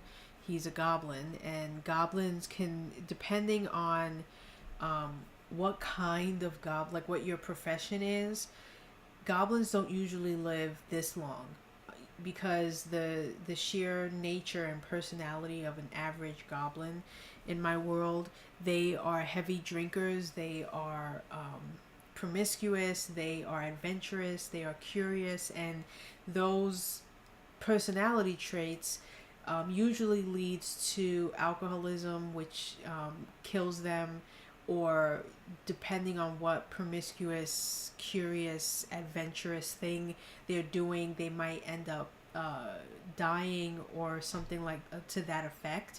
So goblins typically will live to be 100 or 150. The reason why this particular goblin is this old is because he is a shaman for a tribe. And so when you are, and shamans for tribes, these are not the only tribes in my world, but these are the two specific ones that I'm going to be telling a story about. When you're a shaman, your role is to be a historian. And in order to be a historian, that means you need to be there for a long period of time, which is why tribes will usually want a goblin to take that role, because they need someone who is going to outlive generations within the tribe and keep really detailed information about the people in the tribe, the traditions, the values, how the tribe is run, etc., etc., etc. So because he became a shaman of this tribe, he had to curb a lot of his tendencies. No drinking. He stays within the mountainous regions. He doesn't travel into the villages where he can be susceptible to getting into mischief, getting into trouble, being curious, all of these things. He's got a lot to do as the shaman. The shaman not only is the historian, but he also has to be responsible for deciding what profession or what role every single person or member of the tribe is going to do for the rest of their lives. And there are 4 specific roles in the tribe. You are either, actually there's really 6, but 4 of them are the ones that basically keep the tribe running, keep the tribe safe and protected. So you're either a warrior or a hunter. Now, women are the only ones who are warriors or hunters, right? Remember I said that there's one tribe that's very gender specific in the roles that you do. And then there's the other tribe, which the genders are equal and your roles are based on your ability, not based on what your gender is. So this is one specific tribe, which is the Taikor tribe. And so I'm doing the character for the Taikor tribe specifically. And in that tribe, if you're a woman, then you have the most prestigious roles in the tribe. A warrior or a hunter. Women are the only chiefs, so the chief has always been a woman. And then the elders. So you have 5 elders, then the chief, and then everyone else under them, like the warriors and the hunters. And then the men, the only roles that the men have are the gatherers and the laborers. So the gatherers are the ones who go out with the hunters. And so when the hunters kill the animals, or if they need wood, or if they need, fruits and vegetables, all those things, the men literally carry those things back to the tribe. They don't kill the animals. They, all they do is they're the gatherers. So they're the muscle, the brawn, who carry the animals when the women kill them back to the tribe.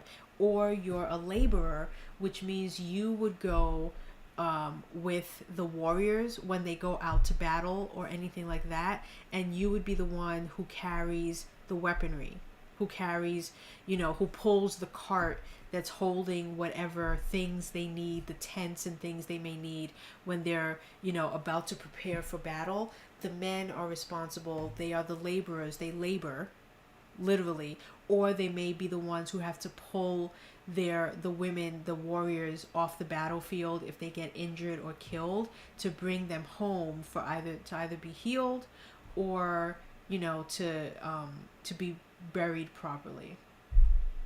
And also, Garrett is back, so I don't mind if you want to go back to his stream. That's totally fine. I just want to let you know, because I know you're in my stream and probably in his stream at the same time. But yeah, so that's how the gender specificity is within this tribe, in that the women are the leaders and the warriors and the hunters, and the men are literally just used for their muscle. So they carry things because they're good at carrying things, and they have really no say in any of the traditions or how anything is run or anything like that. That's all they do. So they're literally only going to, they do have choice though. Okay, so they have really two key choices. So the first one is they choose their own name. So in this tribe, and in both tribes, there are a lot of crossover in both tribes, and the reason is because a member of this tribe didn't like the way things were run, and obviously it was a man, right? Didn't like how things were going, so he left and he took some people with him, and so that's how it became two separate tribes. So really the other tribe is simply an offshoot of this one, but they wanted to do things differently. They felt that there was a different way that this could happen, that the men and women could be equal to each other in terms of, who could be chief and who could be an elder and who could be a warrior and a hunter, that it didn't have to be this gender divide, right? But one of the crossovers in both of the tribes is when you're born, you are called son of either your father or your mother. So if a girl is born, she is called the daughter of, and then the name of her mother. If a boy is born, he is called son of, and then the name of his father. So that's why this is called the Son of River series, because that's who he is. And when you turn a certain age, the age that they call the age of choosing, then at a ceremony, two things happen. One, you, now having lived a certain amount of time as in your body, in this world, you get to pronounce what you want your name to be. So, Son of River will now become whatever he wants his name to be. He could take on his father's name and go from being Son of River to River, or he can choose whatever name he wants. And then the same thing with the daughter. When she becomes a certain age, she then gets to, at a ceremony, go from being daughter of whatever her mother's name is to now whatever name she chooses. And then what also happens at that ceremony is the shaman will then speak what your role is going to be, and he's been watching you. His role is, like I said, is to basically watch everyone, because he's going to be the one to determine, if you're a boy, if you're going to be a gatherer or a laborer, and if you're a girl, if you're going to be a hunter or a warrior. So at the ceremony, because usually there's more than one who's going to be turning whatever that age is. I'm thinking of making it 17, but I haven't decided yet 100% what the age is going to be, the age of choosing. At that ceremony, after you've chosen your name, the shaman will then come forward and, calling you by the name you chose, will now say, so-and-so is a warrior or is a hunter, if it's a girl, and then gatherer or laborer if it's a boy, man.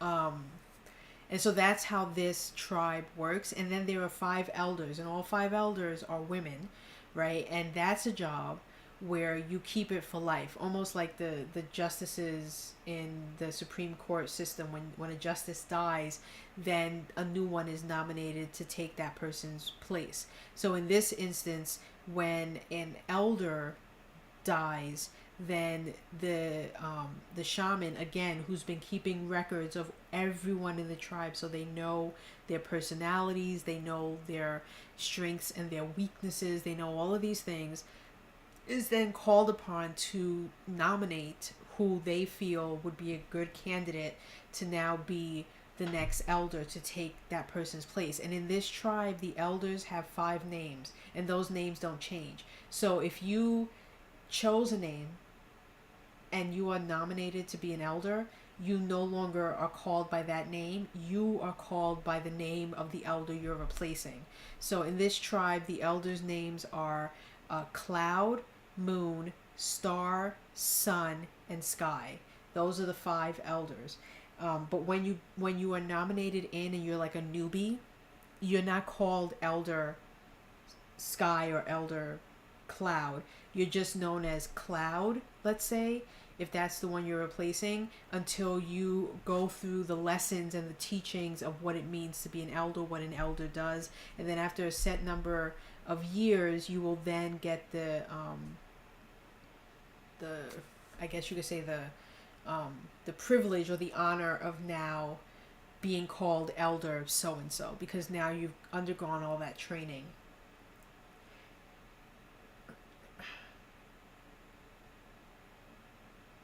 What happens with trans people? I'm not sure that there aren't trans people in my world. So I know what you mean. Like, I know that Garrett, in his world, he has all of those things, and he's worked out how that works. In my world, I will say that in the other tribe, you will notice one of the stark differences between this tribe and the Varish tribe, which is the other one, the offshoot, because there is a definite equality between the men and the women.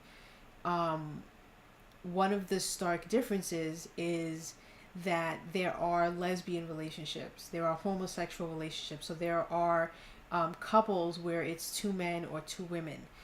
So that is not uncommon, and it is not a shock at all. Also, they have their own shaman who is a female, which is strange, because in this tribe, every goblin that they've had, who they've brought in to be their shaman, has been a man. That's probably the only most prestigious and highest role that a man has in the Taikor tribe, is being a shaman. But not anyone can be it, because it has to be a goblin in order to, because of the age thing and living forever, or living a really long time. But in terms of like, I don't have a name for that, and that isn't a thing, because this is fantasy, so it's not steeped in anything that's real in our real world. So while there is loving relationships, like I said, between 2 men or 2 women, and in one of the tribes there is a relationship, well, it's not actually a relationship, but you could tell that the goblin Tox is in love with the elder that the woman that he nominated to be an elder, and he has deep regret for doing that, because he knows what he has subjected her to. Because one of the rules when you're an elder in this tribe, the other tribe I can't really think about right now, because I'll think about that after I've done the character sheets for this one. This is the main tribe. The other tribe, it's important, but I'm spending much more time on the tribe where my main character is coming from, so I need to be more specific. There is no language or languages for the tribes. They speak English. The way they communicate will be different, because when they speak to someone, they will call them son of river, right? So there is certain ways in which they reverence each other, and ways in the language with which they use the English language, that may sound different than someone somewhere else, but English is the language they speak. They don't speak like a specific tribal language, but they do have certain terms and phrases that are specific to their tribe, which may seem foreign if if another person outside of the tribe hears it, they might not understand why they're calling someone son of river. They'd be like, what is, like, is there, does that mean their name is son? Like, you know, like they wouldn't understand that because they wouldn't understand the traditions and what that entails. But being specific to this, when you're an elder, when you're nominated, and like I said, all the elders are women, there are certain things that happen. One, you lose the name that you chose for yourself, right? Another one is you can't get married. You can't have children. If you do that, then you know, literally are forfeiting your right to be an elder, and no one has ever done that in the history of having elders. And the reason for that is obvious, because as an elder, you need to think of the tribe as a whole. You need to be able to, everything that you do as an elder, as a group, when you vote on things, when you make decisions, the elders, that's what they do. They solve grievances within the tribes. They're the ones, when, if a war needs to happen, the chief has to come to them with the reasons why she feels they need to go to war and why, and they vote collectively to decide if that's a good thing to do, if that's what they should be doing. So if you know, so if you have a child or if you have a husband, then you have a bias, and you may not be thinking of the tribe as a whole. You may be thinking of your husband or of your child, and if this decision will affect them and how, and you can't have that. So, you know, this shaman, when he nominates Sky, he realizes what he's done, because he has this affection for her that he's never had for any of the other ones.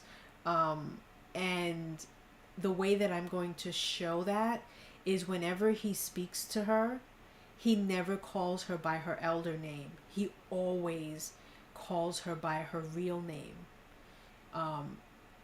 And that's going to, I'm hoping that when that comes across to the reader in the book, that they get that they understand that there's a real reason for why he's doing that, because he wants to remind himself what he took from her, but he also wants her to never forget who she was in place of who she now must be, because he's the one who's responsible for teaching her how to be an elder. Again, like, the shaman has so much to do that as a goblin, he has no time to be a goblin, to be his, like, normal self. You know, like what he's normally thinking of doing.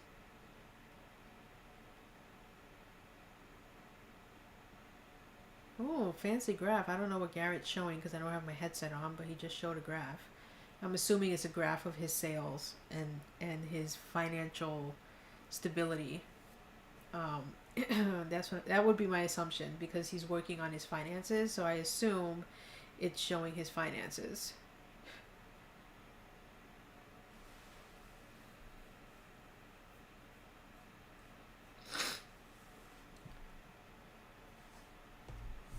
If I had to guess.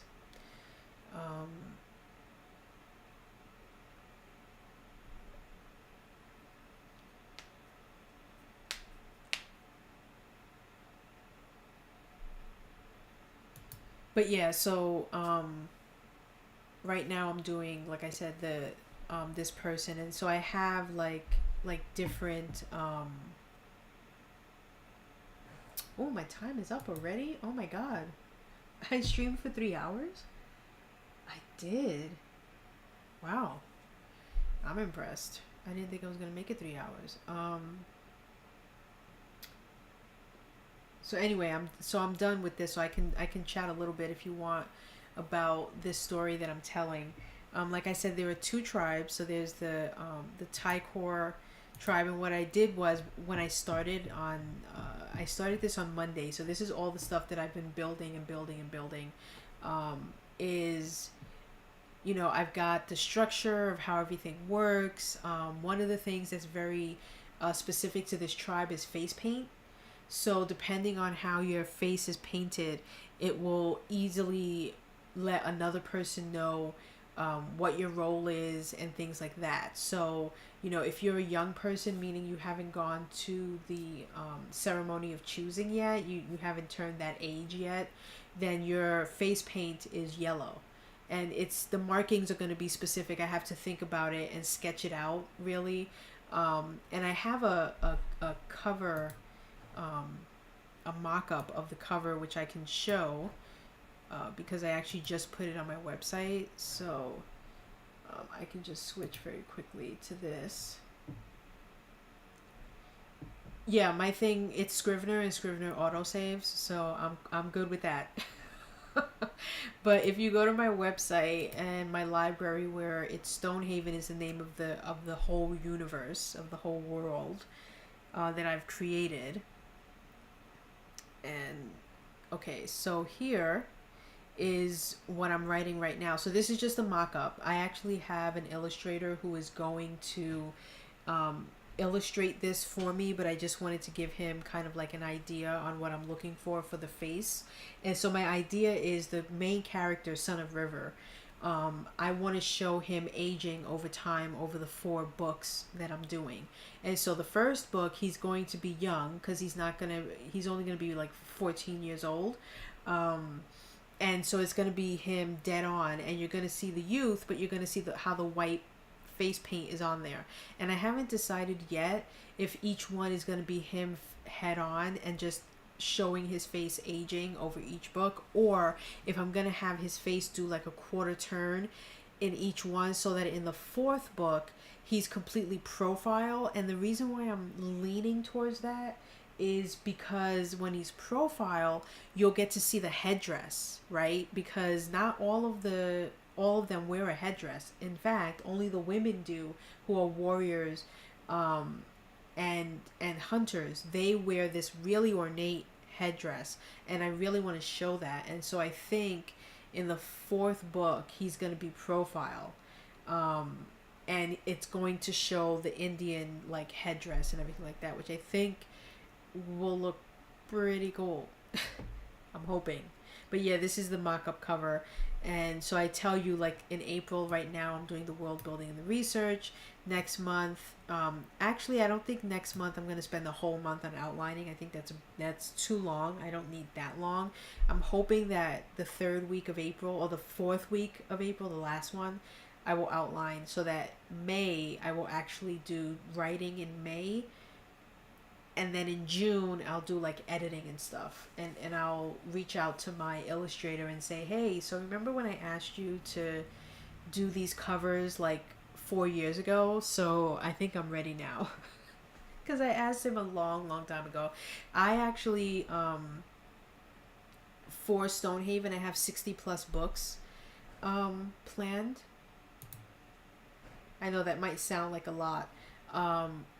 But I have planned, actually let me go back, because so yeah, 2 years ago in 2019 I released Daxton, which I have to fix that. I thought I did, but apparently I didn't. It should say Daxton book 1, not River Run book 1. And then I released book 2, which is Eternal Forest. And then the illustrator who is going to illustrate the 4 covers for Son of River did this book cover. He illustrated this one for me, which I did not release, unfortunately. But I love this book cover. I love this character. Her name is Lyrian. She's a mermaid queen, and she is a psychopath. And her chair, her throne, which you can't probably really see here, but the throne that she's sitting on is the clipped fins, tails of mer people who she's had executed. And the way she executes mermaids, the mer people of her, that she is the overlord, yeah, that's what it is. And so the way she kills them or executes them is she clips their tails and leaves them to bleed out. And so yeah, so she takes them and she puts them on, and she created this chair. It's supposed to be like the Game of Thrones chair where it's all those swords, but in this instance it's a bunch of the tail fins of the Murs who she has executed. Like I said, she's a psychopath, and she's the reason why there is a demon dolphin swimming in the waters, in specific waters in Stonehaven, in one of the vast oceans. There is a demon dolphin, and the reason what happened was it was a very nice dolphin, very sweet, dear, loving creature, until it started being fed mer people, and it started getting a taste for the blood of mer people, and so it ended up becoming a demon in the many years and the many mers that it has eaten. So there is a demon dolphin in this book. I love creating creatures. And in fact, these people here who live in the Eternal Forest, which is where the mountain is, the mountain for my River, Son of River series, is actually behind this forest. So I'm not going too far. But they are called the Non, Knonn, and they are people who unfortunately ended up getting infected by a disease.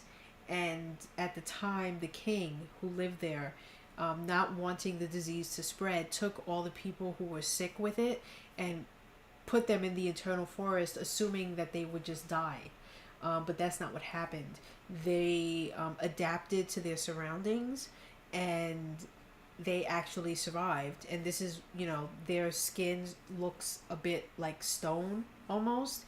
And it comes from being in this forest which has no sunlight. The Eternal Forest is just because it's got so many trees and it's so dense that no sunlight can penetrate through it. And they call it the Eternal Forest because people who have been known to go into the forest never come out. And the rumor is that these creatures who live in there eat anyone who enters. That's not exactly true. Spoiler alert, that's not exactly true. But the rumor is that if you enter this forest, then you will never come out again alive. And so this is the Eternal Forest, and the first book, Daxton, is the main character of this entire 6-book series that I have planned. And this is him. This is an illustration of him done by someone else. Each of these covers were done by 3 different illustrators, but this one specifically, he's going to be the one who's going to illustrate my Son of River series when I call him up and say, hey, remember 4 years ago when I wanted you to draw this Native American kid? The time has come. But there are also novellas. I released the first one and I wrote the next 2, but I didn't release them. And these covers I just designed myself because I didn't want to have to do the expense, and I couldn't think of anything that I really wanted to be on the cover because they're novellas, so they're not supposed to really, like, I wasn't even sure if I was going to release them in print book form. I figured I would just release them as an ebook and then put all of them together. There's several reasons which I really won't get into, but my hope is that when I write this one right here and I'm able to make a bit of money, is my hope, off of this book, I'm really going to pour my heart and soul into this one and really make it the best book that I will have ever written up until now. That I will take the money that I earn from this book and I will do a first page rewrite of Daxton, of the Eternal Forest, and of Lyrian, which I wrote but did not release, and just do better by them. I feel like I didn't give it the attention that they should have gotten, and because of that, it suffered greatly, and so I want to correct the wrong that I made there, and I'm hoping that the Son of River series will help me do that. And then I will complete this 5 novellas, put them all into one book, and then release all the novellas in a print book form like a special edition hardcover type of deal. But to prove that I have 60 plus books planned for this world, Stonehaven, here are the other ones. I am actually going to take Son of River out of here because I've now moved it up into the main stratosphere. But Silverblade is a trilogy. The Last Dragon is a trilogy. Sky Kingdom is going to be 15 books. It's going to be 3 sets of 5 novels, and each grouping of 5 is going to be from the point of view of a different female in this Sky Kingdom. One of them is going to be the queen, another one is going to be like a regular peasant girl, and then the third one is going to be a seer, and a seer is someone who is blind that can see the future. No, I said 60. 60. 60. And so yeah, so each group of 5 novels is going to be from the point of view of a different character around the same time period, and so it's going to work out to be about 15 novels. Bloodlines is the one that I'm probably going to write after I write the Son of River series. If I don't decide at that point to return to the 5th Compass and work on those and fix those up, then I'm going to do the duology of Bloodlines. Woodville Academy is a 5-book series with 1 novella. The Deadlands is a 4-book series. Adelaide and Sebastian is a trilogy. And then you have this last row, which is a mishmash. Amos and Rutley is an endless mystery series with its 2 unlikely characters who come together and are able to solve certain mysteries and certain, odd things that happen as they travel through the entire world that is Stonehaven. Then there's the Adventures of Twiggins, which I wanted to be either for children or young adults, so it's either going to be fully illustrated children's books or it's going to be a young adult series. Either way, it's endless. Twiggins is half pixie, half fairy. He's a sneaky little devil. He's kind of like what the true personality is of Peter Pan, which is very mischievous and sinister in his behaviors and what he does, and all of that sort of thing. And he always gets into trouble. And he's got 3 blind brothers, which I love because they're their own set of interestingness, but they're tiny because they're half pixie, half fairy, so they're little things. They're little creatures that fly and all these things. So, and then there's Stonehaven Fables, which are just short stories about characters. Of course I do. If I have it open, I think I have it open because I needed to look at it. I'll show you right now. I do have it open, okay. Hold on one second. I will switch the windows because I'll show you just how plotted out I have this. But if I go here and do this, okay. So here is my series Bible where I'm keeping everything, right? So in here is where I literally have all of the novels I just told you about. I keep all the outlines here. And I have like, where do I keep the... Okay, so here I have the Stonehaven, the creation story, so I know how the world was created, and why, and all of that stuff. I also have the calendar, so that it's a 10-month calendar, how many days are in each month, what each month is called, all the days of the week. My world has 2 important ages that it went through. We're in the Sapien age, which is, or the age of Sapiens essay, and then when the world was created originally, it was the DA time period, which is the Dragon Age, or the Age of Dragons. So in my world, dragons inhabited the world first, and then humans were created to be the slaves to dragons, there was the Great Dragon War. The dragons became extinct after the Great Dragon War, killing each other off, leaving the slave humans behind. And now fast forward, and I'm in the present day where there are no dragons and there are just humans. But originally, the god who created this world is a female dragon called Zoldyr, Zoldir.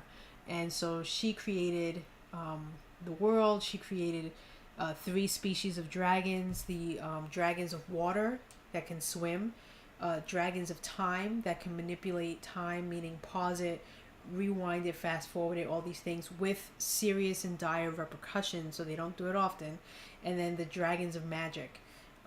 Those are the 3 kinds of dragons, and then there's this whole history behind it, and that's what the trilogy of The Last Dragon, that trilogy is going to tell you the entire history of basically Stonehaven from the beginning of time till when the Great Dragon War happens and all dragons become extinct, leaving us in the year of the Sapiens, the Sapien Age.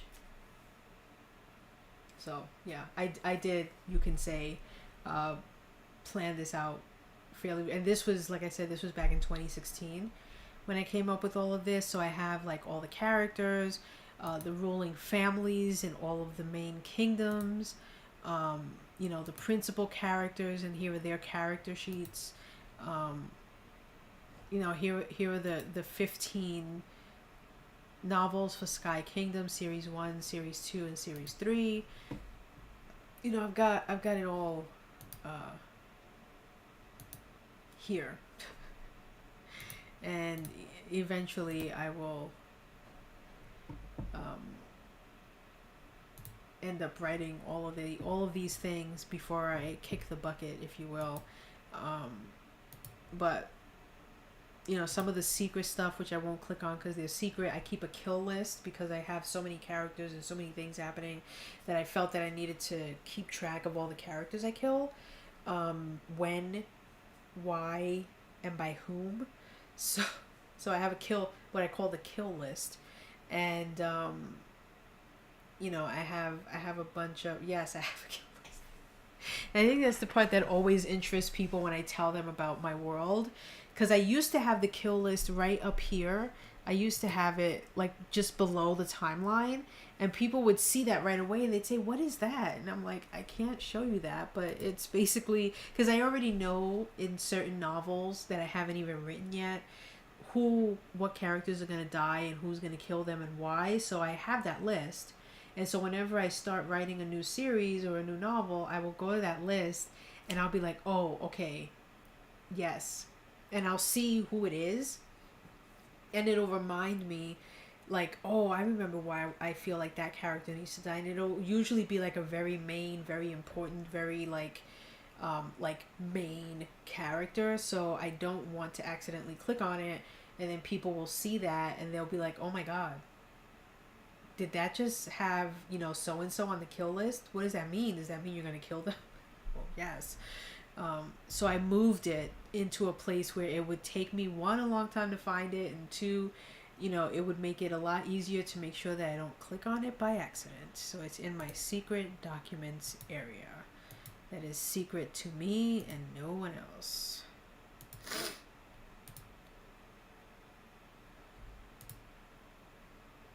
Ah, yes. I remember I was doing a Sky Kingdom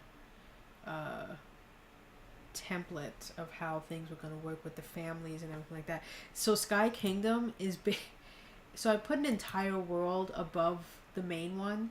So literally living on the clouds, like the clouds in the sky, there is a whole other universe, a whole world, a whole kingdom with people and all sorts of things that live in the clouds. And so the story of Sky Kingdom is, one of those people is going to come down the mountain and come down to the flatlands, what they call the flatlands, and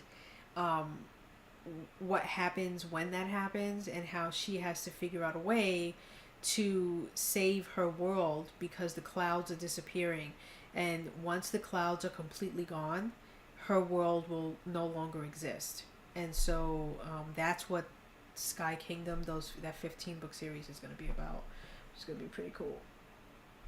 But I might not get to writing that for like another 10 years of my life.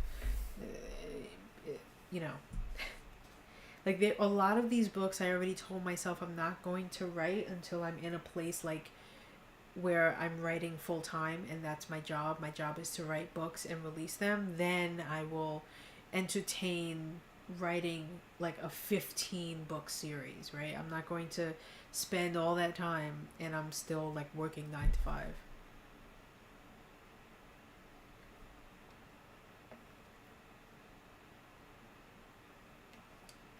Let me send a quick text to my wife and see if she's still she's in a Zoom meeting, and that's why I'm able to be on for this long after my cutoff time, is because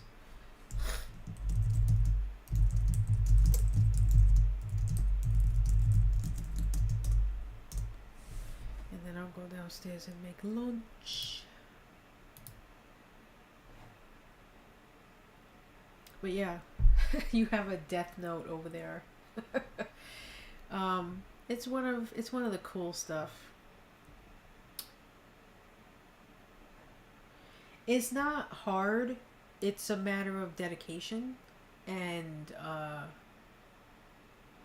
willpower to do it. Like, you have to be willing to do it. And so what makes it difficult is, by nature, humans are lazy. Let's be real.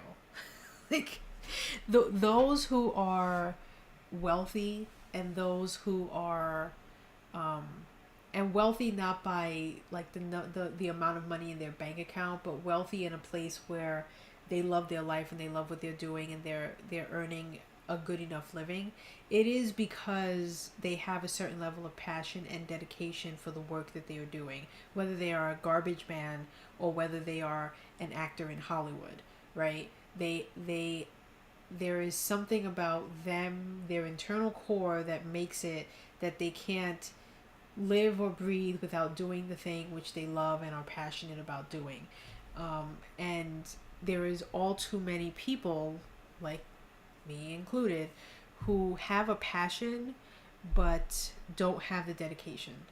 And so I have a passion to write, but I am lacking in the dedication to do it. And if I simply was able to match my dedication to the passion, then it has nothing to do with the economy on whether or not it's hard to be a writer.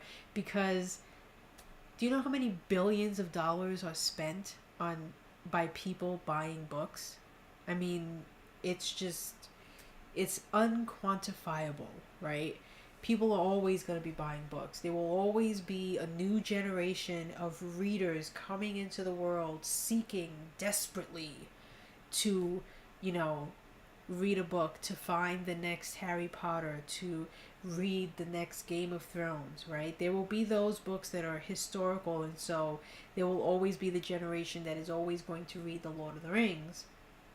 But that does not mean that same generation isn't going to be looking for a newer version of that thing that they love, right?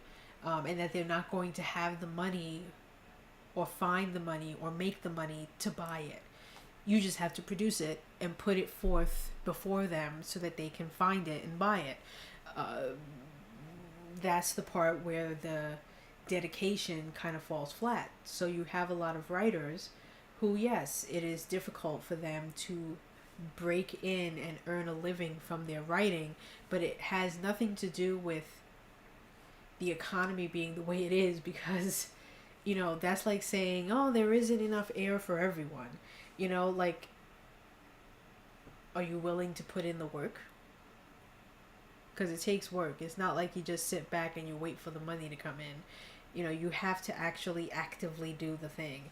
And I will be the first one to stand up and admit I am a lazy person. And I do not have the dedication to do the thing to get it done. I'm trying, I'm trying to get that my dedication up to my passion. At least, if my passion's up here, at least get my dedication right around there. Like, it doesn't have to be equal, but close to it. Because even if I did that much, I would see a vast improvement in the money that comes in for the passions that I have.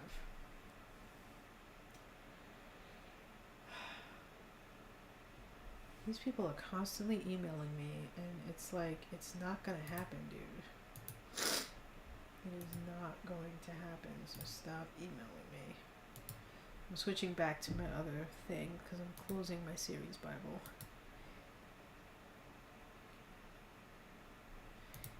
Yeah, luckily I don't have to ever remember to save my work. My mortgage people. They're always emailing me. You're always emailing me. Yes.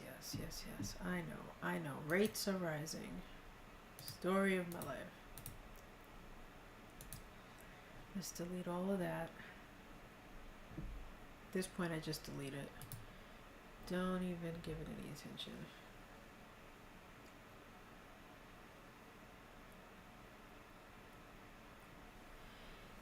Eventually, I'm going to get to the Garrett level of writing and producing novels. But I think for right now, I'm just going to work on one and see how far I get. If I can just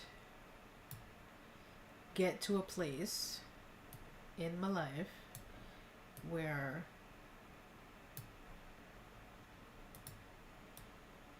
I can release a book that I'm proud of, then I think I will have accomplished what I set out to do in 2021, even though I didn't realize I set out to accomplish that thing this year. But I see that he is, I think, going to start doing some writing, so I think I'm going to throw a host. Yeah, I'm actually not surprised, and he doesn't gloat about it, I think, as much as he should. He probably thinks that he could have done twice as much in that time, and he's probably devastated that he hasn't.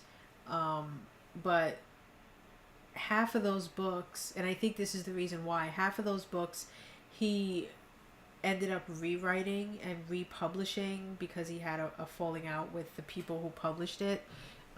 And so, that's why I think he feels like if he didn't have to do that, he probably would have had 20 plus books written by now instead of just 13. But yeah, so it's because of him that I wrote a novel. He just came back, Butters, like literally like 10 seconds ago.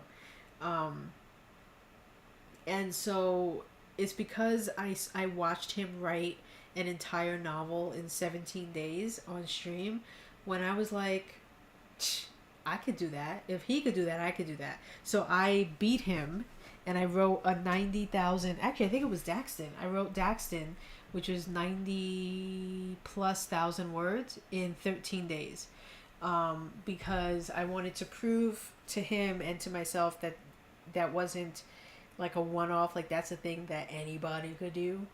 Now granted, I've never been able to do that again, and I would never want to do that again a day in my life. Yeah, I actually did I think it was maybe a 12-hour stream one day, and in 12 hours I wrote about 25,000 words in that one stream day that I did way back. That was like in 2017. Where I wrote, I sat down for one day and I wrote over 20,000 words. Again, I won't do it again. Don't ask me. It comes from for me, it comes from the outline, and I think for him, it's the same thing.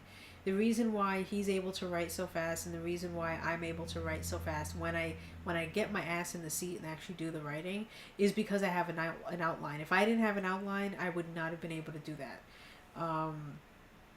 There's no way, shape, or form that I would have been able to write 20,000 plus words in a day if I did not have an outline to lean on as I was writing. And I won't say that those 20,000 plus words were good. They were probably really horrific, bad, shitty, crappy stuff. But I did it. You're impressed. I'm impressed. That'll be a number I will forever take with me till the day I die. But my goal will be, I think, if I'm able to survive these 3 months and not have a breakdown, which is why I wrote short stories for about the last 2 years, is because I tried to do the unthinkable, which was I tried to write and release 6 novels in a year. I had several breakdowns, mental and emotional, and so I had to take a step away from writing novels for 2 years. And this is me coming back to them. I have not written a novel or anything to that effect since 2019, and so now I'm back. And so if I'm able to tame my crazy psychoticness into maybe spending 3 to 4 months at a time on one novel instead of trying to spend 1 month on a novel, then I think I may remain here in this realm of writing novels so that I can turn each year into, releasing 3 novels a year. So every 4 months I'll write a novel to its holistic completion, or every 3 months really, so that I can maybe release 3, possibly 4 novels a year. But I'm like I said, I'm just, for right now, I'm just trying a thing. I'm not gonna try to do what I did before, which was drive myself to the point of absolute and total destruction. So from now until June 30th, I'm going to work on this novel, and hopefully it'll be, it won't be done to the point of publishing, but it will be a rough draft, or as I like to call it, a vomit draft. So I'm hoping to have my vomit draft, possibly even converting my vomit draft into a first draft, meaning spending some editing time on it by June 30th. But if I have my vomit draft done by June 30th, then I'm good. Every writer has a different way in which they call each version of their story. So for me, I have a vomit draft, I have a first draft, I have and then I have a second/final draft.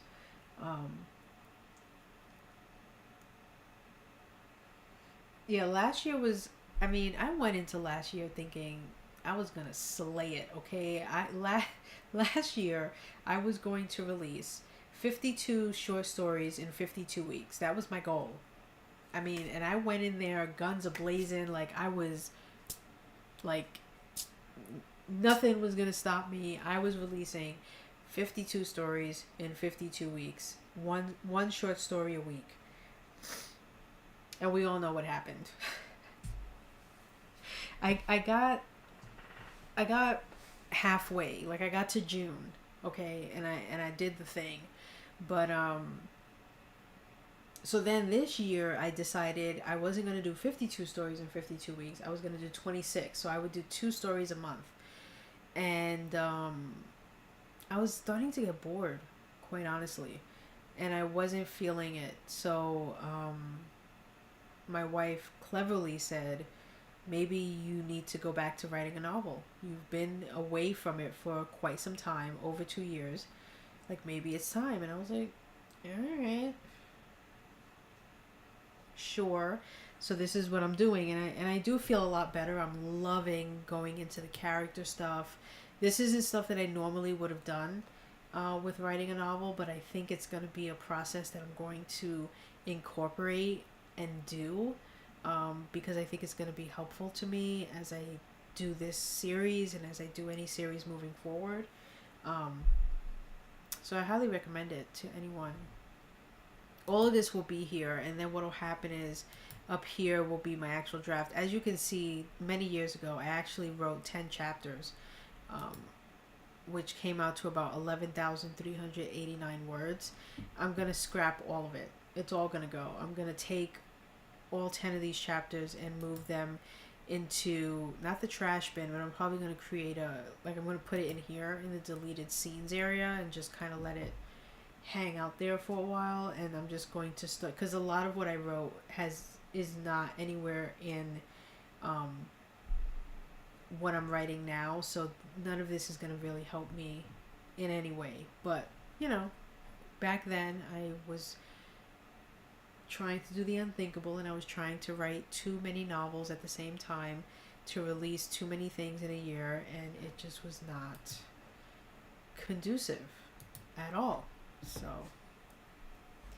actually, while I'm here, I think I will actually do that. So let's just let's add a folder.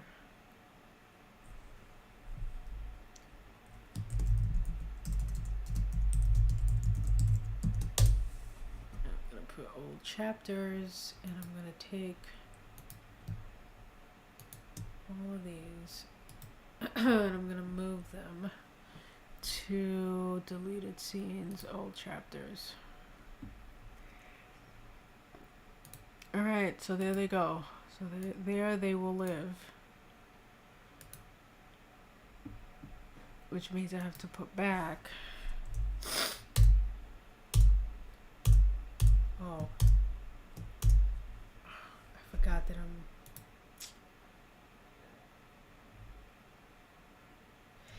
because I did that, what's the shortcut for creating a sheet now? I know how to duplicate a sheet.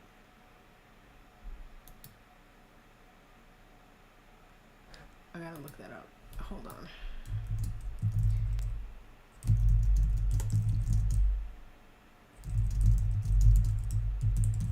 I had to change something in the settings.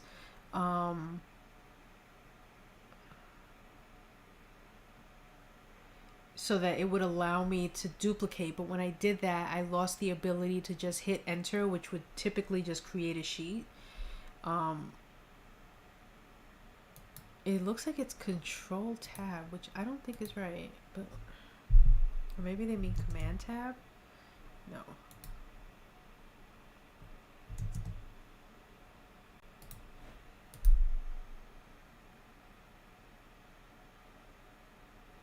This is Scrivener. Oh, here we go. Here we go. I found the shortcuts. Let's see.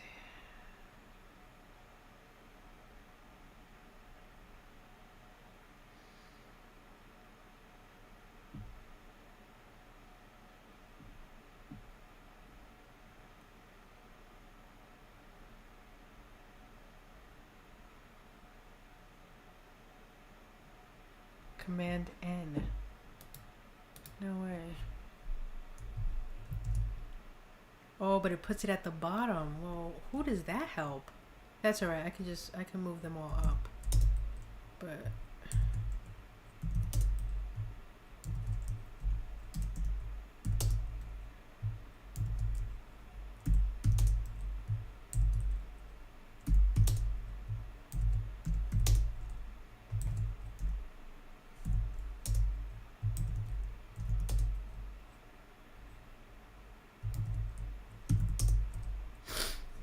is it 10 or 11? 10. Okay.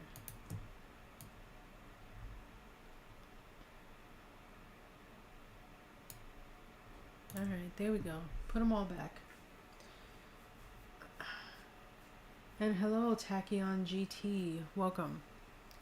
Yeah, I'm just using Scrivener. It's I want to say it's the normal program that's used, but not really. I mean, enough people use it that a lot of writers will say that that's their program of choice. A lot of traditional authors use it. A lot of indie authors use it, but there are also a lot who can't afford it, so they might use Google Docs, or they might just be like me. I used to use Word. That was my writing program of choice, but I just learned like less than a month ago finally how to use the compile feature of Scrivener, which is probably the one feature that terrifies most people and keeps them from using Scrivener at all.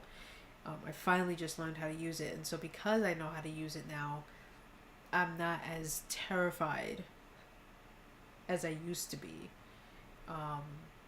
by this thing, so I use it now. Why did I just do that? Here we go.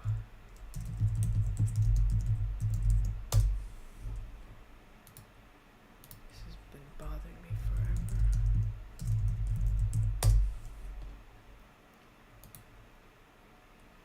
So let's move these things around slightly. I'm going to put you up here. I'm going to put you up here. No.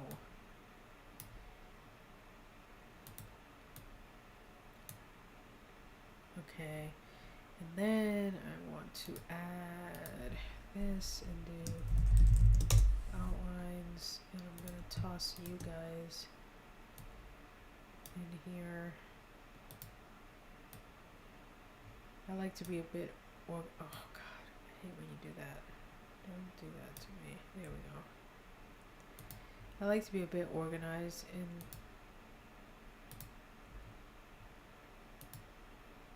my stuff here, so I'm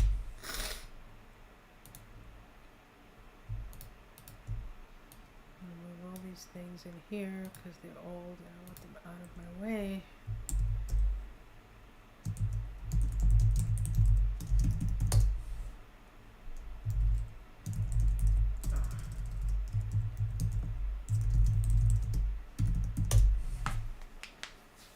When I do outlines, I do two kinds. I do a simple outline and then I do a detailed outline. And the detailed outline is the one that I will refer back to the most when I start writing.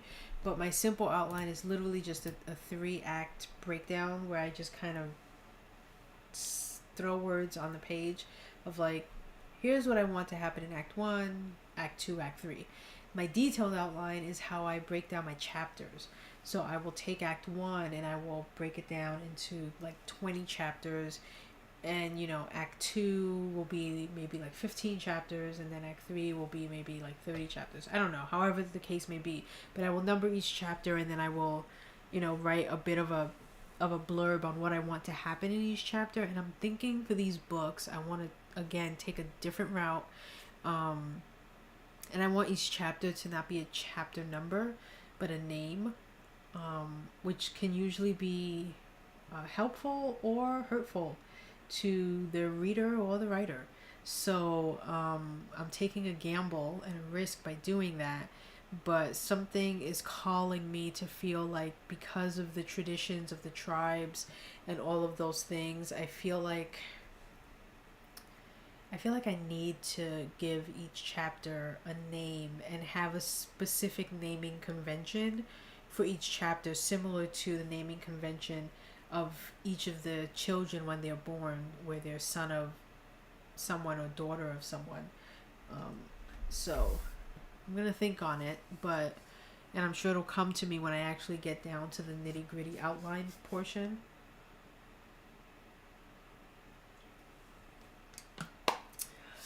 Which won't be for another 2 weeks.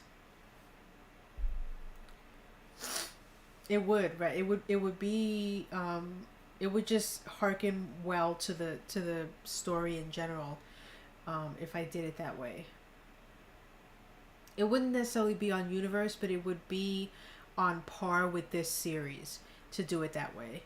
You know, each series will be unique. The fifth compass one, I'm just doing like chapter 1, chapter 2. I'm not being anything as prolific or poetic. But I feel like with this one, it's just calling for the fact that each chapter should have a name of some sort, or some sort of actual title, as opposed to a chapter number.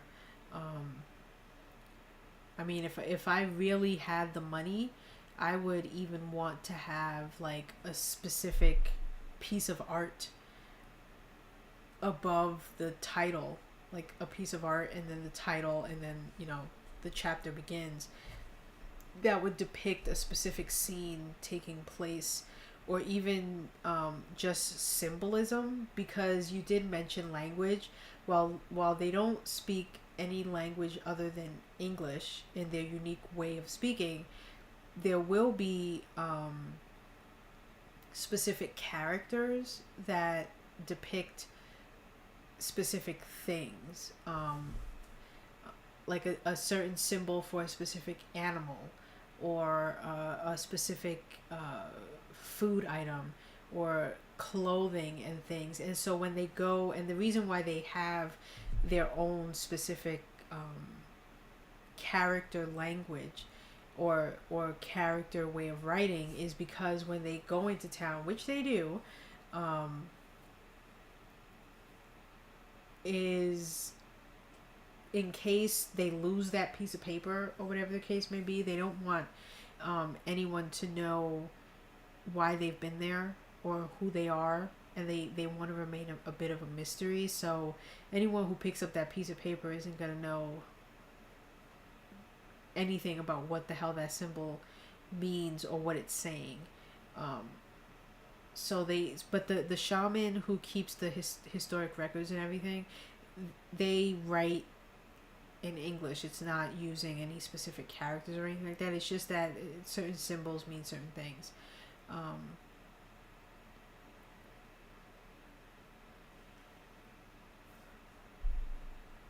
And hello, Bass. I see you there.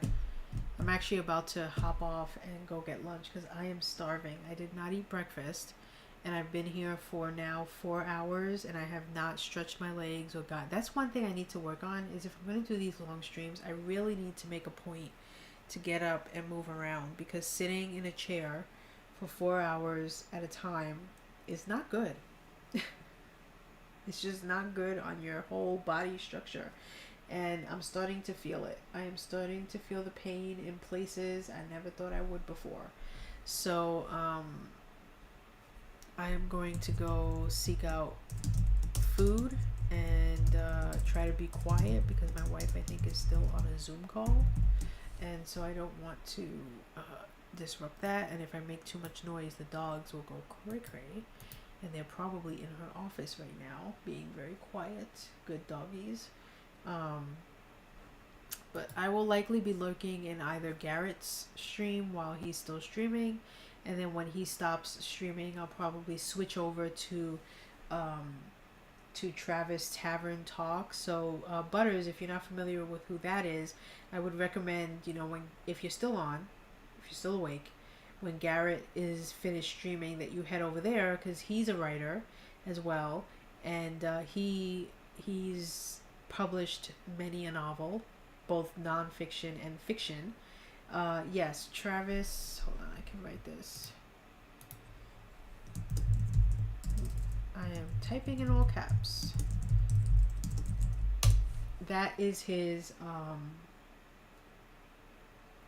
Twitch username, and he's on right now. He's gonna be on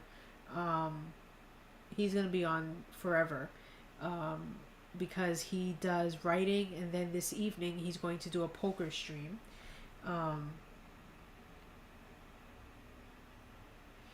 Tachyon, just as a FYI, if you participate, and I think the discount might be true even during camp months. I don't know for sure because I don't participate during camp months, but in November for NaNoWriMo, if you participate and if you win, meaning you write 50,000 words, and there's no police officer there to be like, did you really write 50,000?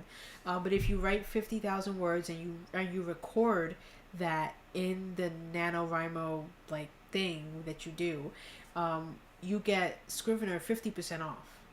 And that's how I got it, because like you, I could not afford $49 for a Scrivener. I felt like that was hella expensive. Yes, I do agree that it is worth it. And today, if I would make sure I got the $50 to buy it. But if you don't, which I understand a lot of people don't, in November, one, you get it for free for those 30 days, and I think they might have even extended it so you have it for from like October through December for like 3 months free if you've never done the free promo before. And then, like I said, if you win during the month of November during those 30 days, they give you a 50% off coupon. And I think if you don't win, you get a 25% off discount on it. So either way, like, you know, you save a good chunk of change there. But I would recommend, if you're able to you know, hold out till November, just wait and pay $25 for it. And it would be totally worth it. It is a pay once kind of service.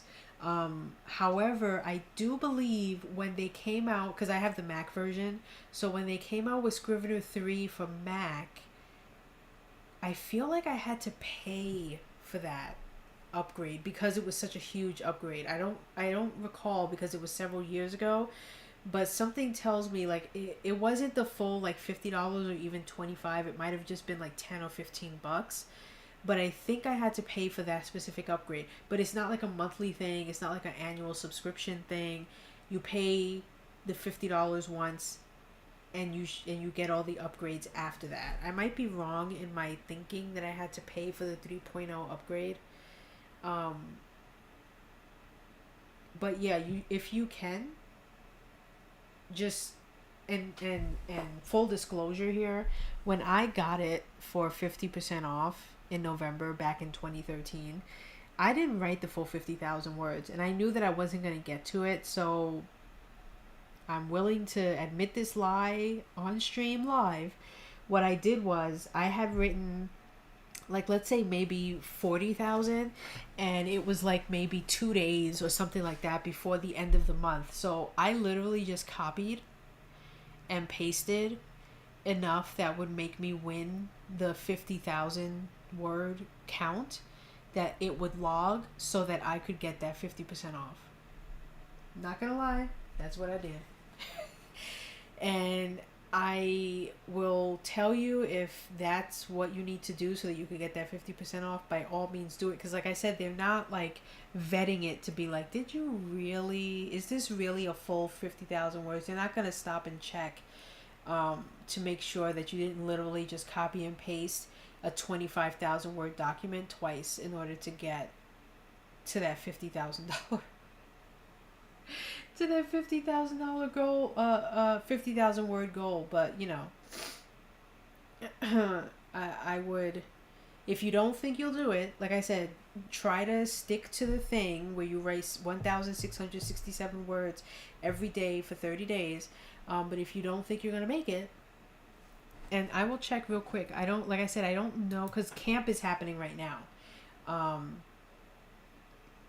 Yeah, you can just type it in as well. I did that thing where they do the word count for you, because I forget what program I was using or whatever, but there was a time where you couldn't type it in.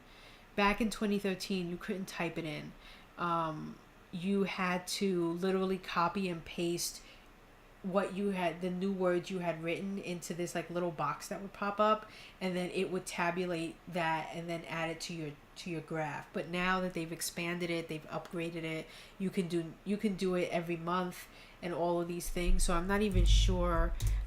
So I feel like the Scrivener deal of 50% off might only be relevant during November. Otherwise, people would just be getting it 50% off all the damn time.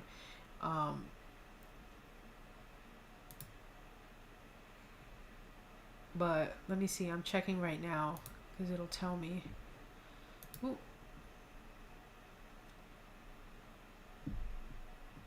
Oh wait, where did the page go?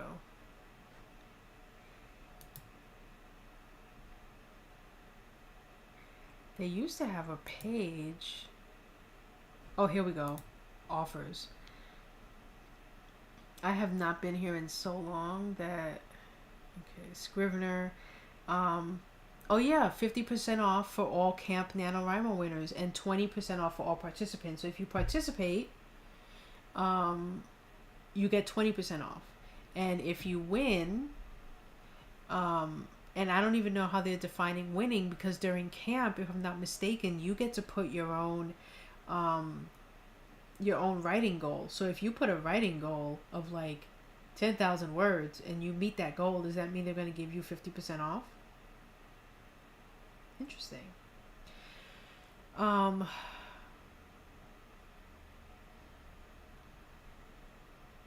Because that's new to me.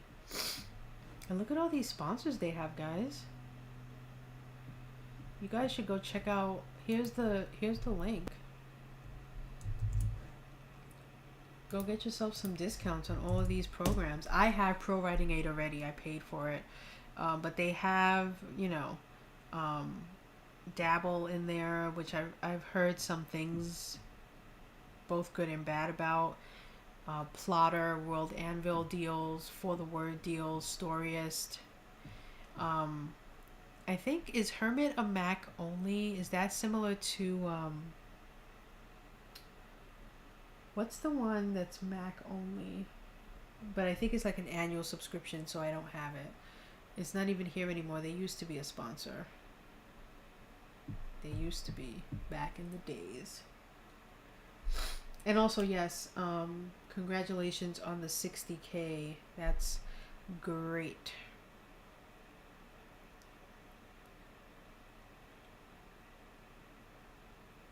There's so many writing apps that are specific in these ways, but like there's Noveler, but that one is an annual fee, so I would never, even though it's 40% off for 1 year or 2 years if you win. I mean, it's, as far as I can recall, it's pretty expensive. Let me look. What are we talking about here?